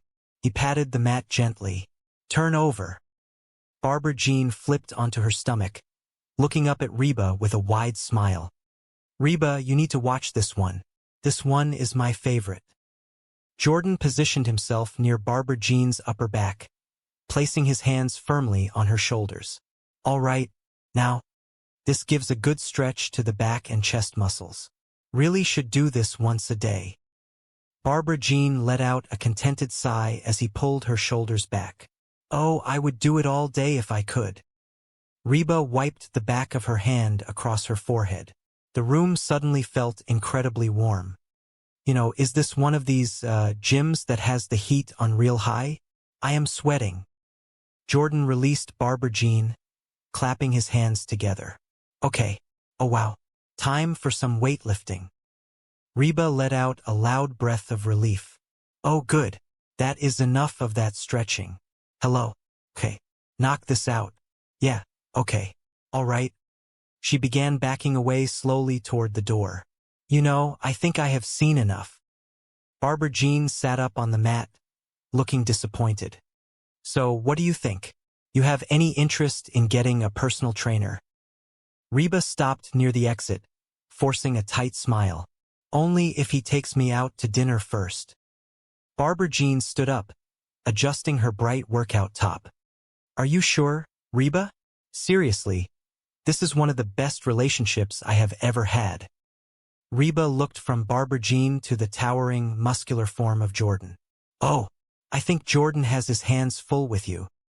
Oh, you are a beginner, Reba? Barbara Jean said brightly, entirely missing the implication. You will start with Dot. Yeah. This is Reba. She seems a little tense. A massive, terrifyingly solid woman stepped out from behind a row of weight machines. She looked at Reba with intense, unblinking eyes and cracked her knuckles. I would spend some extra time on the stretching, Jordan advised Dot with a professional nod. Dot pointed a thick finger at the floor mat. Hey, get down there. Reba did not wait to say goodbye. She turned and sprinted through the glass doors, fleeing the athletic club as fast as her legs could carry her. An hour later, Reba stood in her living room, pacing the floor. Brock sat on the edge of the sofa, leaning forward eagerly. So, did you see him? Brock demanded, his voice tight with anxiety. What is he like? Is he little? Could I take him? Reba stopped pacing and looked at Brock. She remembered the sheer size of the trainers at the gym. He is big, but he is not as big as Dot. Brock frowned, confused. So, what do you think? Is there something going on there? Reba let out a long, heavy sigh, crossing her arms. She looked down at the floor, wrestling with her conscience. Look, Brock. I was hoping that I could go down to the gym and check things out and come back and tell you that there is nothing to worry about. But Brock stood up immediately, his face turning red with anger. That is it. Reba, come on, Brock yelled, heading for the door. Okay, I do not know if they are having an affair or not, but if they keep working out like that, they might be having a baby. He threw his hands in the air. Man, I knew there was something going on. Later that evening, the tension in the house was thick enough to cut with a knife. The front door opened, and Barbara Jean walked in, her post-workout glow still radiant. She dropped her gym bag by the door. Hey, everybody. I am here, and I am saying, well. She spotted Brock standing in the center of the living room, looking furious. She smiled brightly. Oh, unei. Brock held up a hand, his expression entirely serious. Do not you honey me. Barbara Jean blinked, her smile fading into genuine confusion. What are you talking about? Oh, man, Brock groaned, running a hand over his face. He looked at his wife, anger and betrayal warring in his eyes. Did you honestly think that I would not find out about you and Jordan? Barbara Jean's jaw dropped. What? We were working out. It was perfectly innocent. Brock turned toward the kitchen archway, gesturing wildly. Reba, tell him what you saw. Reba slowly stepped out from the kitchen, looking incredibly uncomfortable. She held up both hands in surrender. I do not want to get involved. She said you are having an affair? Brock stated plainly, crossing his arms. Barbara Jean gasped, looking from Brock to Reba. Any more than I already am. Okay, Jordan and I are not having an affair. He is gay. The room went completely silent. Brock froze, his crossed arms suddenly looking ridiculous. He stared at his wife, struggling to process the information. What? Barbara Jean looked at Reba, her expression a mix of hurt and utter disbelief. Reba, do you honestly think I would let a straight man grab my breasts? Brock choked on the air he was breathing. Excuse me, he grabbed your breasts? He is gay. Barbara Jean rolled her eyes, throwing her hands up in exasperation. He was not touching them. He was arranging them. Carry on with your lives. She turned to walk away, but stopped, spinning back around to face Reba. The bubbly, happy demeanor was gone, replaced by genuine hurt. No, Reba, everything is not fine. I had no idea you were so threatened by the new me. Reba frowned, shifting defensively. The slim waist, the toned legs, the fellas. The fellas? The girls. Oh, the puppies. Reba shook her head firmly. I am not threatened by you. Really? Barbara Jean challenged, taking a step closer. Yeah, Reba insisted. Then why did you go down to the gym? Barbara Jean demanded, her voice rising. What, were you spying on me? Reba opened her mouth to deny it, but the guilt was too heavy. She deflated slightly. No. Okay. Yes. I went down to the gym because I thought there was something going on between you and Jordan. Why would you think that? Barbara Jean asked, her voice cracking slightly with emotion. Because you have changed, Reba said softly, looking her friend in the eye. I have not, Barbara Jean protested immediately. Reba took a step forward, her own frustrations bubbling to the surface. Yes, you have. Ever since you lost all that weight, you are pushy and obnoxious, and you always want to be the center of attention. From the corner of the room, Brock quietly mumbled, Hello? I have always been that way. Reba pointed at Brock without looking at him. She kind of got a point there. She turned back to Barbara Jean. Yeah, well, something has changed, Barbara Jean. Barbara Jean looked down at the floor, her shoulders slumping. When she looked up, Her eyes were filled with tears. Yeah, the way you guys look at me, I am still the same Barbara Jean I always was. I am just less winded. The vulnerability in her voice pierced through the tension in the room. Brock stepped forward gently, reaching out to touch his wife's arm. I know she might be right. Could be us. I am sorry, honey. Reba just got me all worked up. That is. Brock trailed off, realizing she blew me off again. All she wants to do is go down to the gym and spend time with Jordan, her trainer. Exactly, Reba said, wiping down the counter with a sponge. Frankly, I like the new butt, but the new attitude not so much. Brock spun around, looking mildly offended on his wife's behalf. Oh, that is really funny coming from the old butt. Reba paused, the sponge hovering over the marble surface. She gave him a deeply unamused stare. Brock realized his mistake immediately and began to backtrack, his hands waving in the air. Jordan is so great. Jordan is so toned and funny. Well, I got news for you. Nobody is toned and funny. Reba sighed, tossing the sponge into the sink. Brock, you are overreacting. Oh, really? Brock challenged, stepping closer to Reba. Yeah, I think she might be having an affair with this guy. Reba laughed aloud, shaking her head. Barbara Jean with her trainer? I mean, sure, he is probably a better man than you are, better looking and younger. But... Brock threw his hands up in exasperation. That is it. Reba, I need you to help me out. I want you to go down to the gym and see if there is anything going on. You know, spy on him for me. Reba's laughter stopped abruptly. She stared at her ex-husband in pure disbelief. No way, you know. Barbara Jean may have a long list of faults, and I have that list if you need a copy. But she is nothing if not faithful. Yeah, right? Brock scoffed, pacing the kitchen floor again. Up until now. But now that she is thin and hot, she has all kinds of options. Reba leaned against the sink, crossing her arms. She looked at Brock with a rare moment of genuine sympathy mixed with her usual exasperation. Look, Brock, if it is worrying you that much, be honest with her. Tell her how you feel.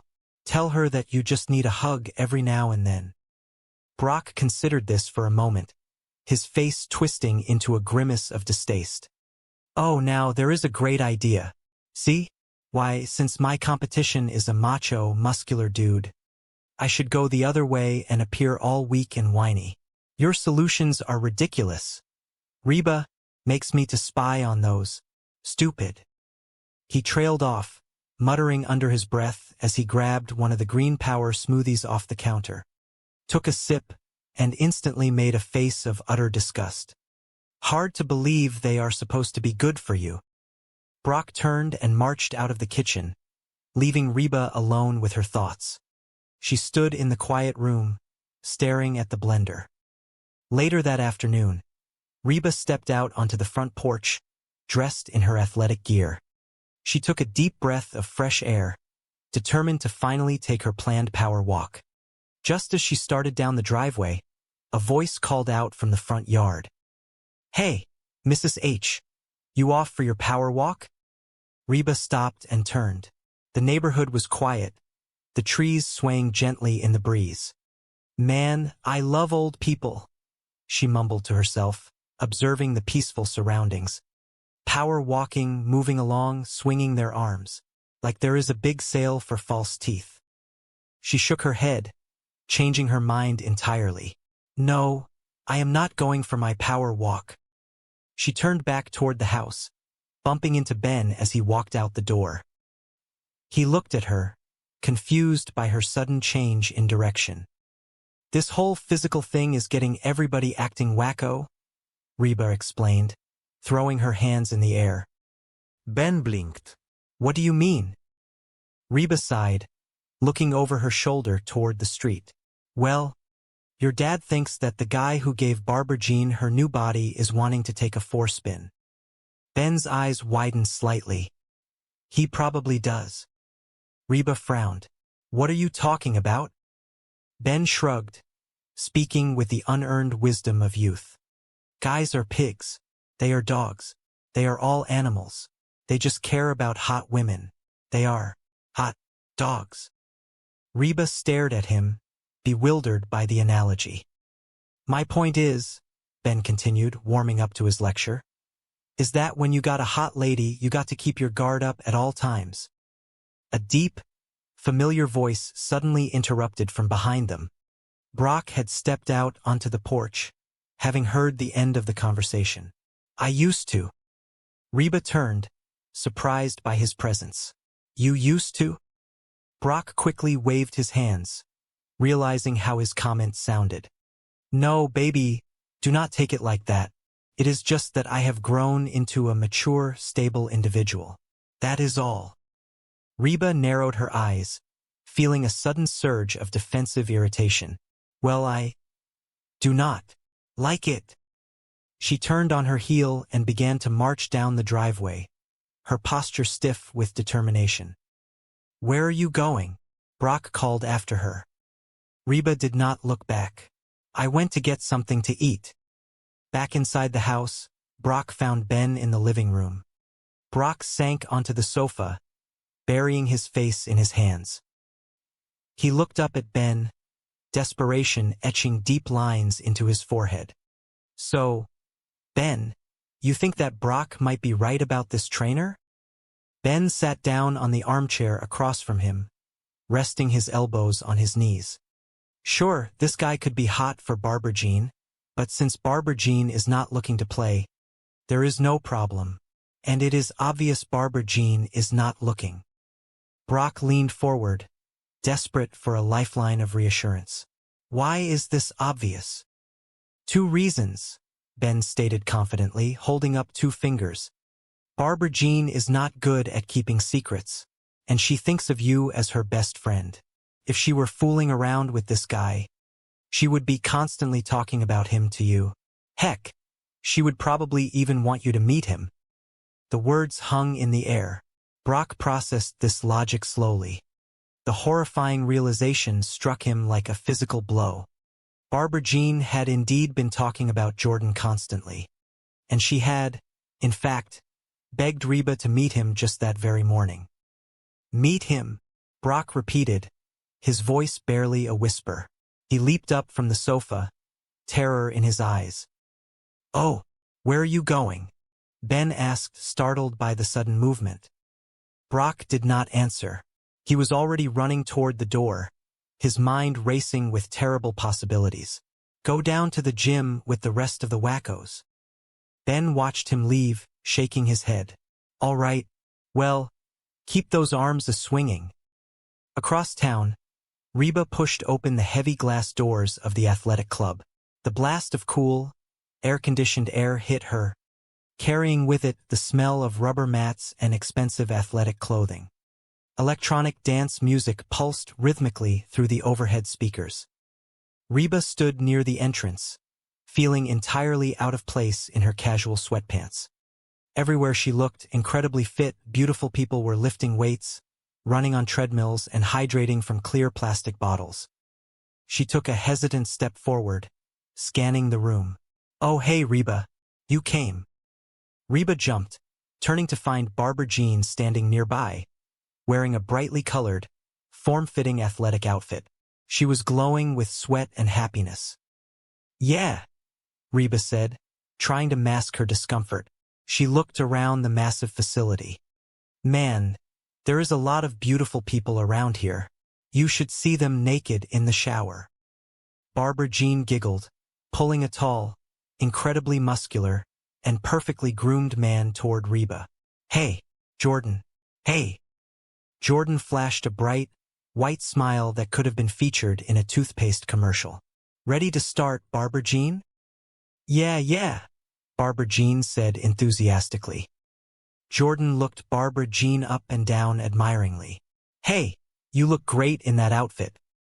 Barbara Jean blushed deeply, waving a hand. Oh, well, you know, the other woman is getting kind of baggy. Reba watched this exchange, her eyes narrowing. She observed the easy banter, the physical proximity, the way Jordan looked at her friend. She crossed her arms, talking softly to herself. Can you believe her? She did the impossible. She lost all that weight and kept these fellas.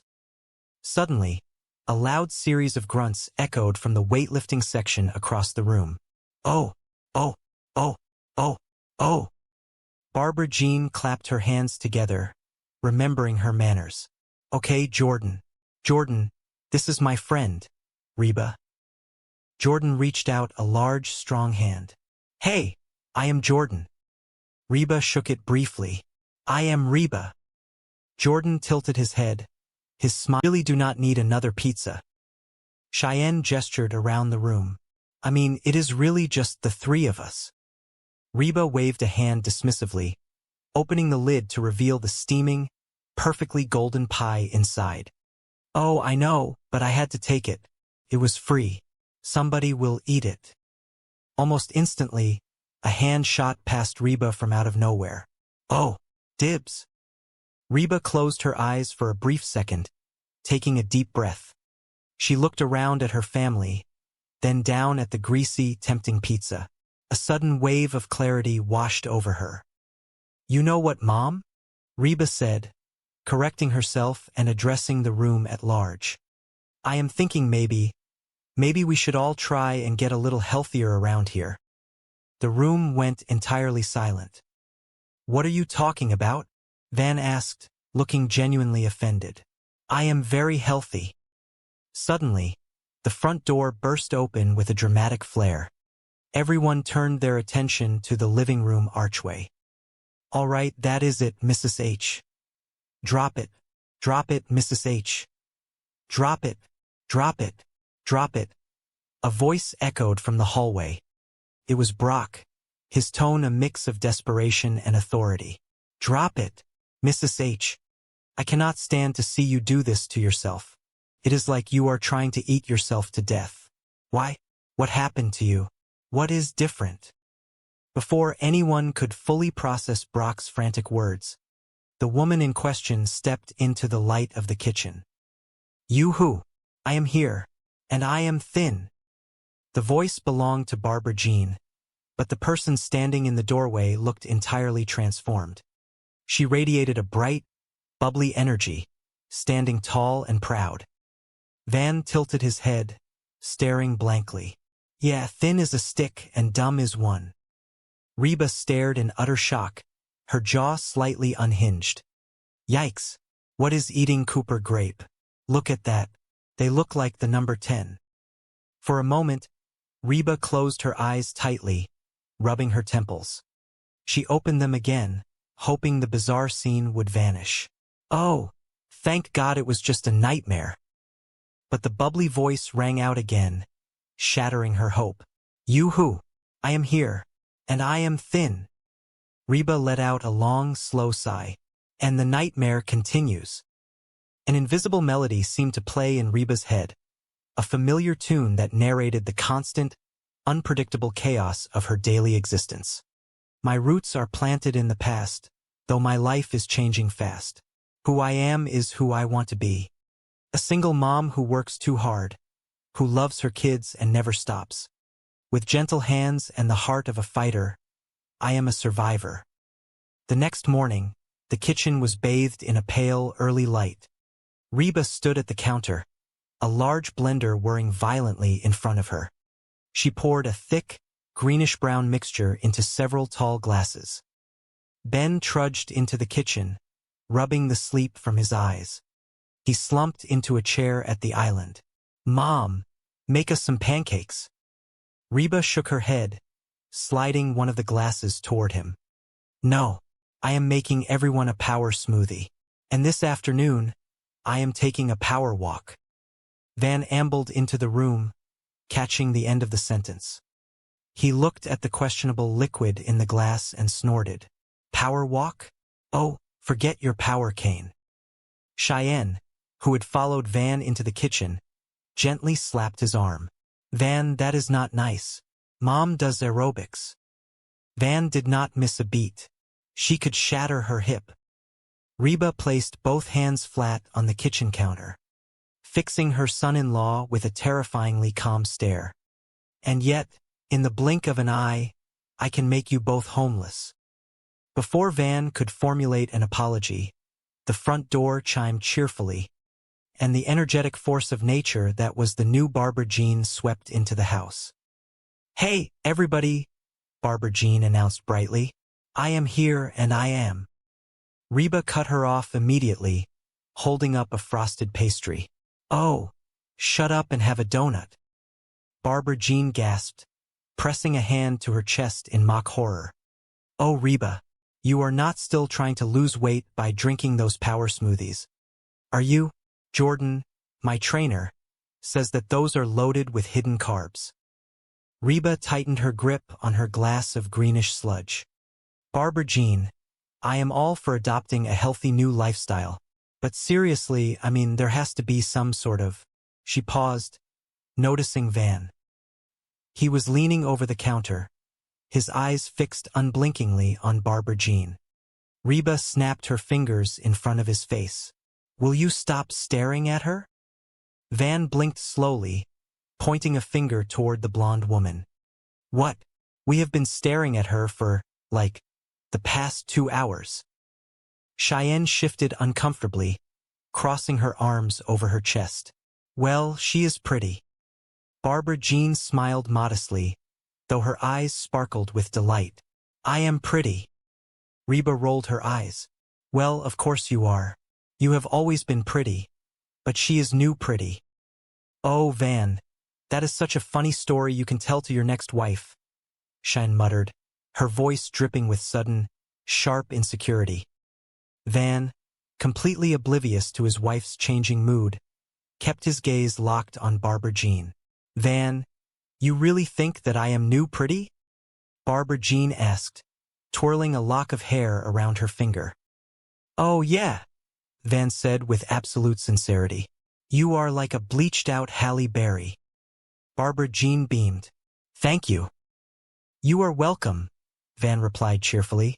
"I am going to go make some calls." As Van walked away, Brock hovered near the doorway, looking anxious. He cleared his throat loudly. "So, Barbara Jean." "Yeah?" she asked, turning her bright smile toward her husband. Brock shifted his weight from one foot to the other. "Is it true that when you lose a bunch of weight, you want to do, you know? Bounce ka bounce. Van, overhearing the comment from the hallway, shouted back into the kitchen. "Fun." "Oh, Cheyenne, do not be upset. You are still hot." Cheyenne looked at her husband with a mixture of hope and dread. "You are like a bleached-out Jan Brady," Van finished with a proud smile, clearly thinking he had delivered a massive compliment. Cheyenne's jaw dropped. Januari Jan Brady. "I am Marcia." Marcia, Marcia, Marcia. She turned and stormed out of the kitchen, deeply offended. Barbara Jean turned her attention back to Reba, her eyes wide with excitement. "So, Reba, I got an idea. You should come down to the gym and meet Jordan, my trainer. Seriously, he will change your life. I mean, he is so much more than a personal trainer. He taught me how to work out and eat right." Barbara Jean sighed dreamily, leaning against the counter. "We go over the clothes I am going to wear, the movies I am going to see." Reba raised an eyebrow, stopping her smoothie halfway to her mouth. "Whoa, the movies you are going to see? What has that got to do with you getting in shape?" Barbara Jean waved her hand dismissively, giggling lightly. "Oh, nothing. We just have the same sense of humor. That Tim Allen just kills us. I mean, whether he is playing a dog or Santa Claus, you just buy it." She leaned closer, her tone pleading. "So, you will come meet Jordan?"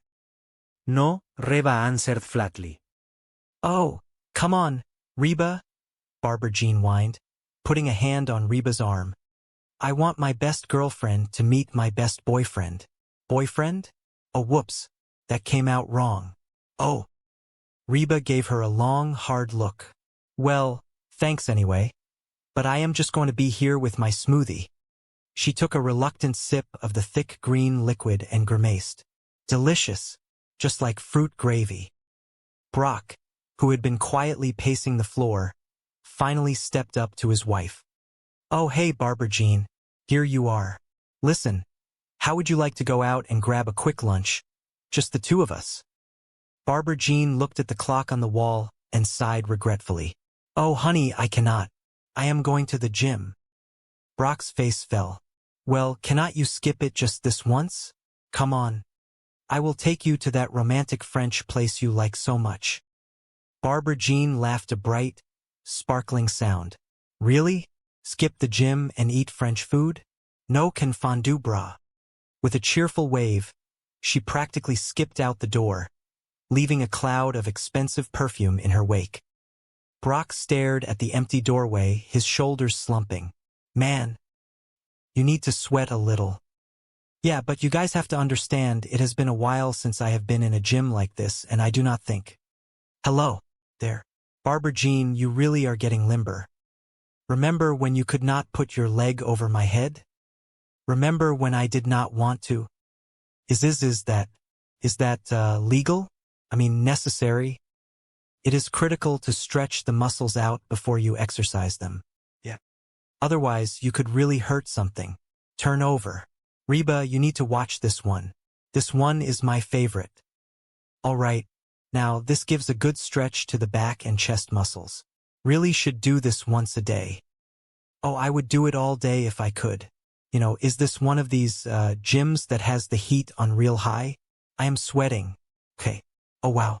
Time for some weightlifting. Oh, good. That is enough of that stretching. Hello. Okay. Knock this out. Yeah. Okay. All right. You know, I think I have seen enough. So what do you think? You have any interest in getting a personal trainer? Only if he takes me out to dinner first. Are you sure? Reba? Seriously, this is one of the best relationships I have ever had. Oh, I think Jordan has his hands full with you. Oh, you are a beginner, Reba. You will start with Dot. Dot. Yeah. This is Reba. She seems a little tense. I would spend some extra time on the stretching. Hey, get down there. So, did you see him? What is he like? Is he little? Could I take him? He is big, but he is not as big as Dot. So what do you think? Is there something going on there? Look, Brock, I was hoping that I could go down to the gym and check things out and come back and tell you that there is nothing to worry about. But that is it. Reba, come on. Okay, I do not know if they are having an affair or not, but if they keep working out like that, they might be having a baby. Man, I knew there was something going on. Hey, everybody. I am here and I am saying, well, oh hi honey. Do not you hi honey me. What are you talking about? Oh man. Did you honestly think that I would not find out about you and Jordan? What? We were working out. It was perfectly innocent. Reba, tell him what you saw. I do not want to get involved. She said you are having an affair. Any more than I already am. Okay, Jordan and I are not having an affair. He is gay. What? Reba, do you honestly think I would let a straight man grab my breasts?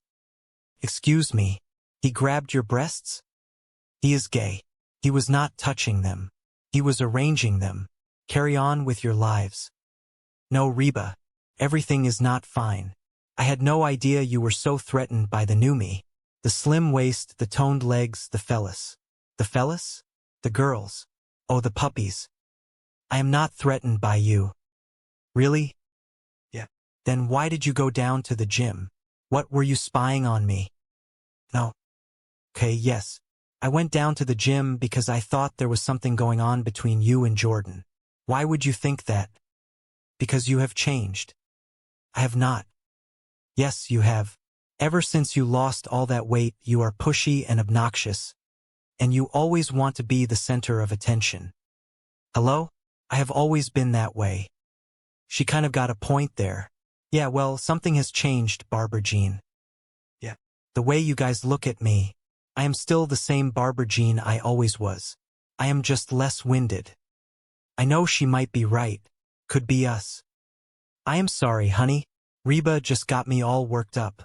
That is. Look, Barbara Jean. The truth is, I think I went down to the gym almost hoping that I would find you doing something wrong. You know, anything.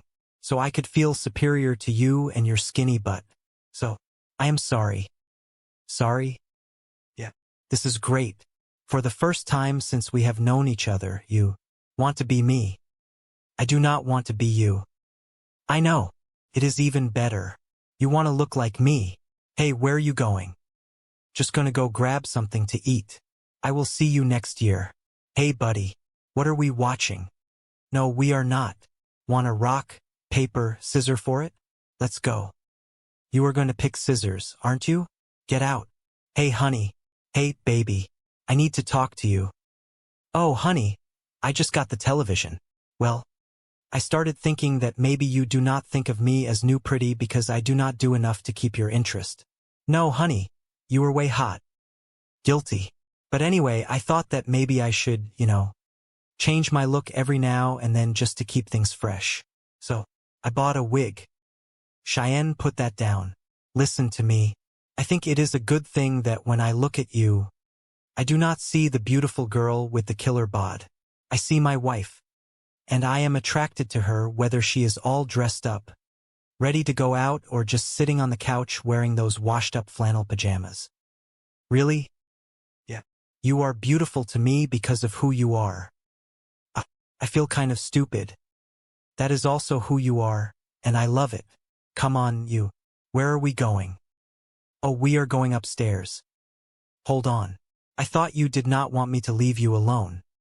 Sometimes I want to feel new pretty. The morning sun streamed through the large bay windows of the suburban kitchen, casting long golden beams across the polished hardwood floor.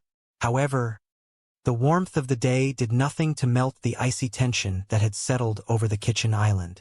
Two young men stood side by side, their expressions a mixture of awe and absolute terror as they surveyed the desolate wasteland that used to be their pantry. That woman is out of control, Ben whispered, leaning forward as if afraid the walls themselves had ears. He gestured dramatically toward the empty shelves. She is like a locust. She has eaten everything in the house. Beside him, Van crossed his arms over his chest, nodding in solemn agreement. The usually vibrant and fully stocked kitchen of Mr. H looked as though a gentle but incredibly hungry tornado had swept through it. She has eaten everything in Mr. H's house, Van confirmed, his voice hushed with disbelief. He reached out and picked up two small glass containers from the center of the table, holding them up to the morning light. Look, even the salt and pepper shakers are empty. Ben shook his head, running a hand through his hair. Why do not you just tell her she has eaten too much? Van immediately took a step back, holding his hands up in a defensive gesture. You tell her. No, you tell her. Ben shot back, his eyes narrowing. He raised a fist, resting it in the palm of his other hand. Rock, paper, scissors. Ben, you know you are going to lose. Van scoffed, puffing out his chest with an air of unearned confidence. Not this time. 1, 2, 3. They both threw their hands forward. Ben presented a flat, open palm for paper. Van held out two fingers extended, forming scissors. Dang it! Ben exclaimed, dropping his hands to his sides in frustration. How do you always beat me? Van smirked, a proud gleam in his eye. Because you always pick scissors. Of course I do, it is my system, Ben argued, trying to find dignity in his defeat. He sighed heavily, the reality of his loss sinking in. So you will tell her? Yeah, fine, Van said, his bravado instantly crumbling the moment he agreed. He paused, his face pale. No, I do not want to. You tell her, Ben pleaded, stepping closer. Come on, you tell her. Please, please, please. Van shook his head stubbornly. No, Ben, why should I tell her? Because girls can say that kind of stuff without having to come across like all they care about are looks. Ben reasoned, grasping at any logic that would save him from the confrontation. He suddenly smiled, trying a different tactic. By the way, you have been looking hot lately. Van blinked, momentarily disarmed by the sudden compliment. "Oh, you."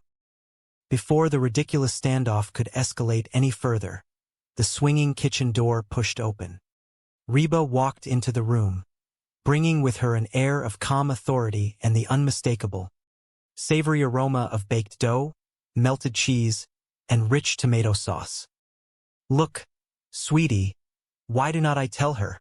Reba offered, sensing the panic radiating from the two boys. "Thank you," Ben breathed out, a massive wave of relief washing over his face. "Hey, hey, hey," Reba announced, holding up a large, flat cardboard box as if it were a prize trophy. "Guess who Luigi gave the free pizza to?" She set the heavy box down on the center island. "Luigi does not have to roll it out of the bed every morning." Cheyenne walked into the kitchen just in time to hear the announcement. She looked at the box, then back up at her mother with a gentle, questioning look. "You know, Mom, the late afternoon sun cast long shadows across the living room, where the air felt thick with a sense of impending domestic chaos.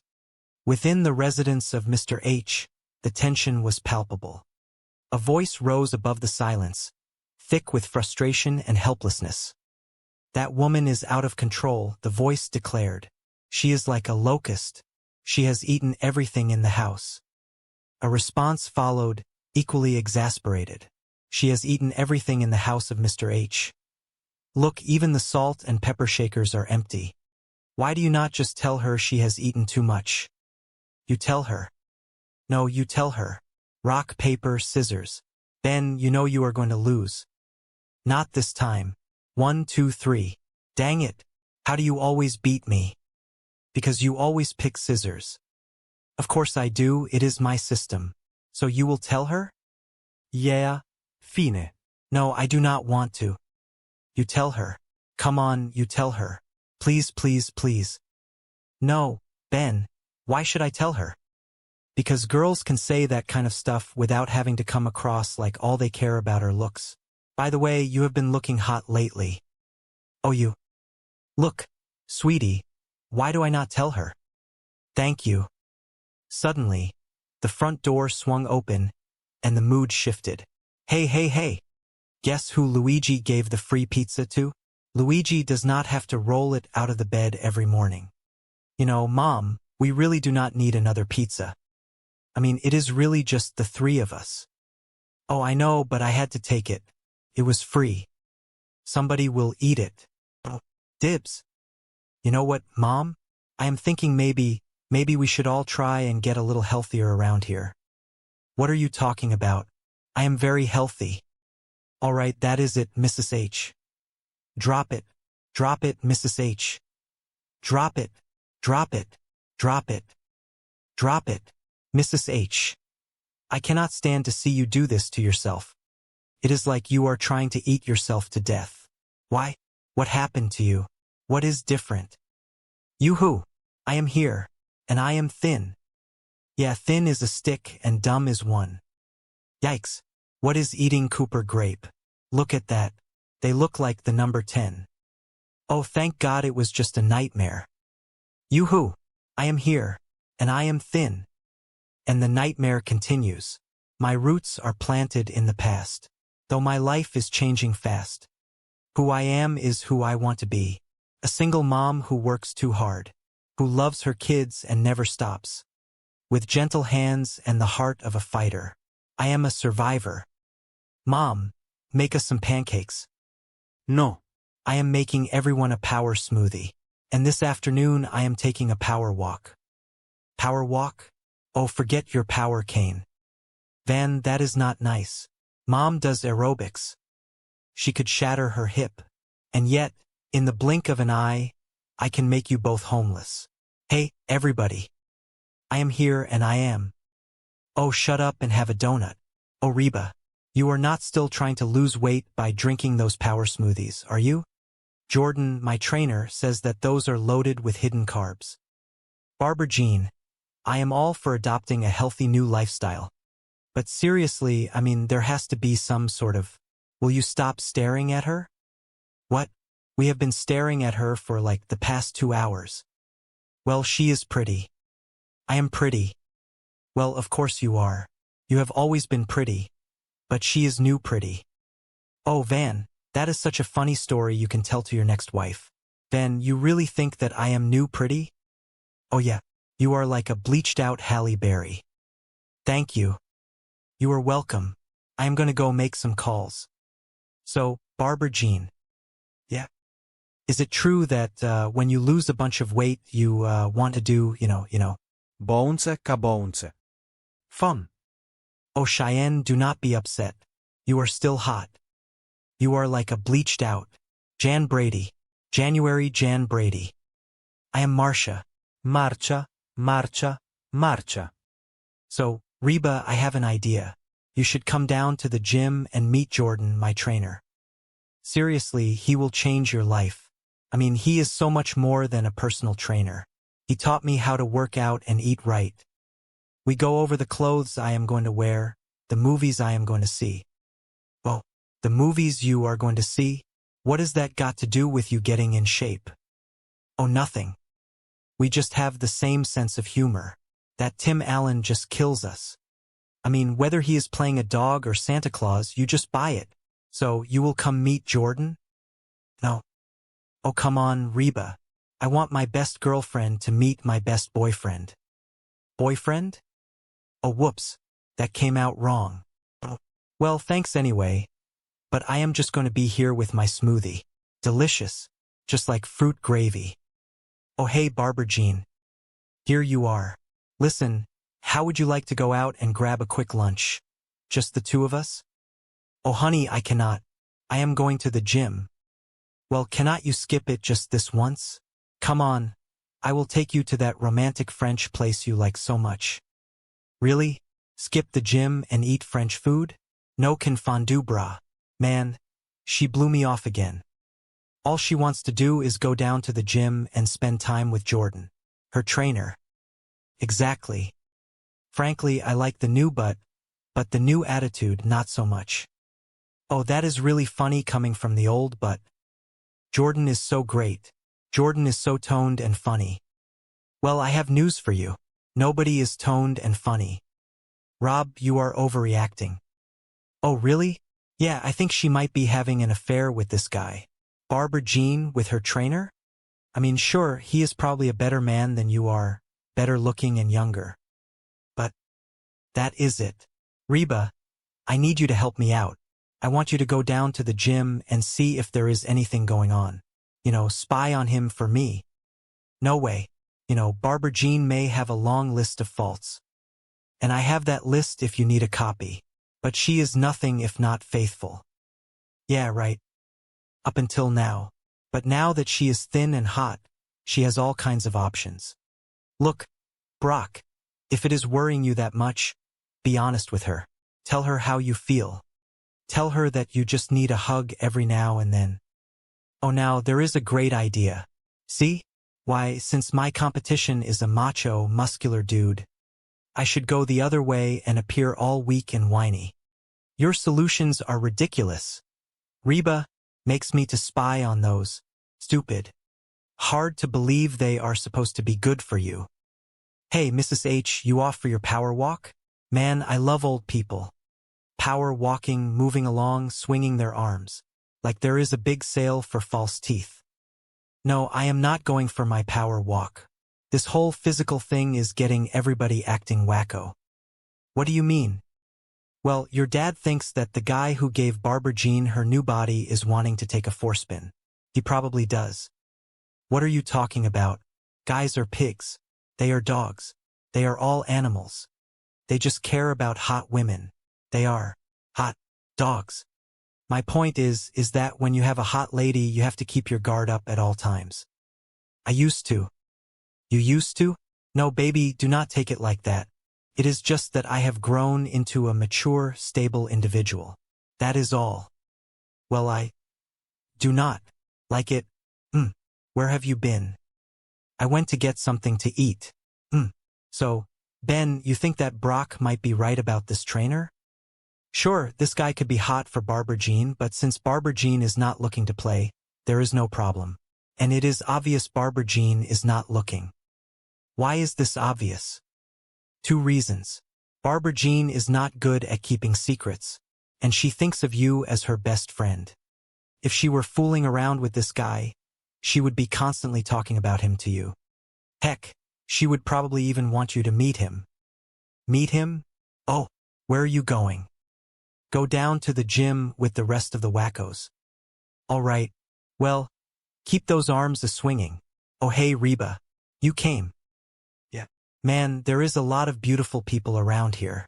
You should see them naked in the shower. Hey, Jordan. Hey, ready to start, Barbara Jean? Yeah. Hey, you look great in that outfit. Oh well, the other woman is getting kind of baggy. Can you believe her? She did the impossible. She lost all that weight and kept these fellas. Oh.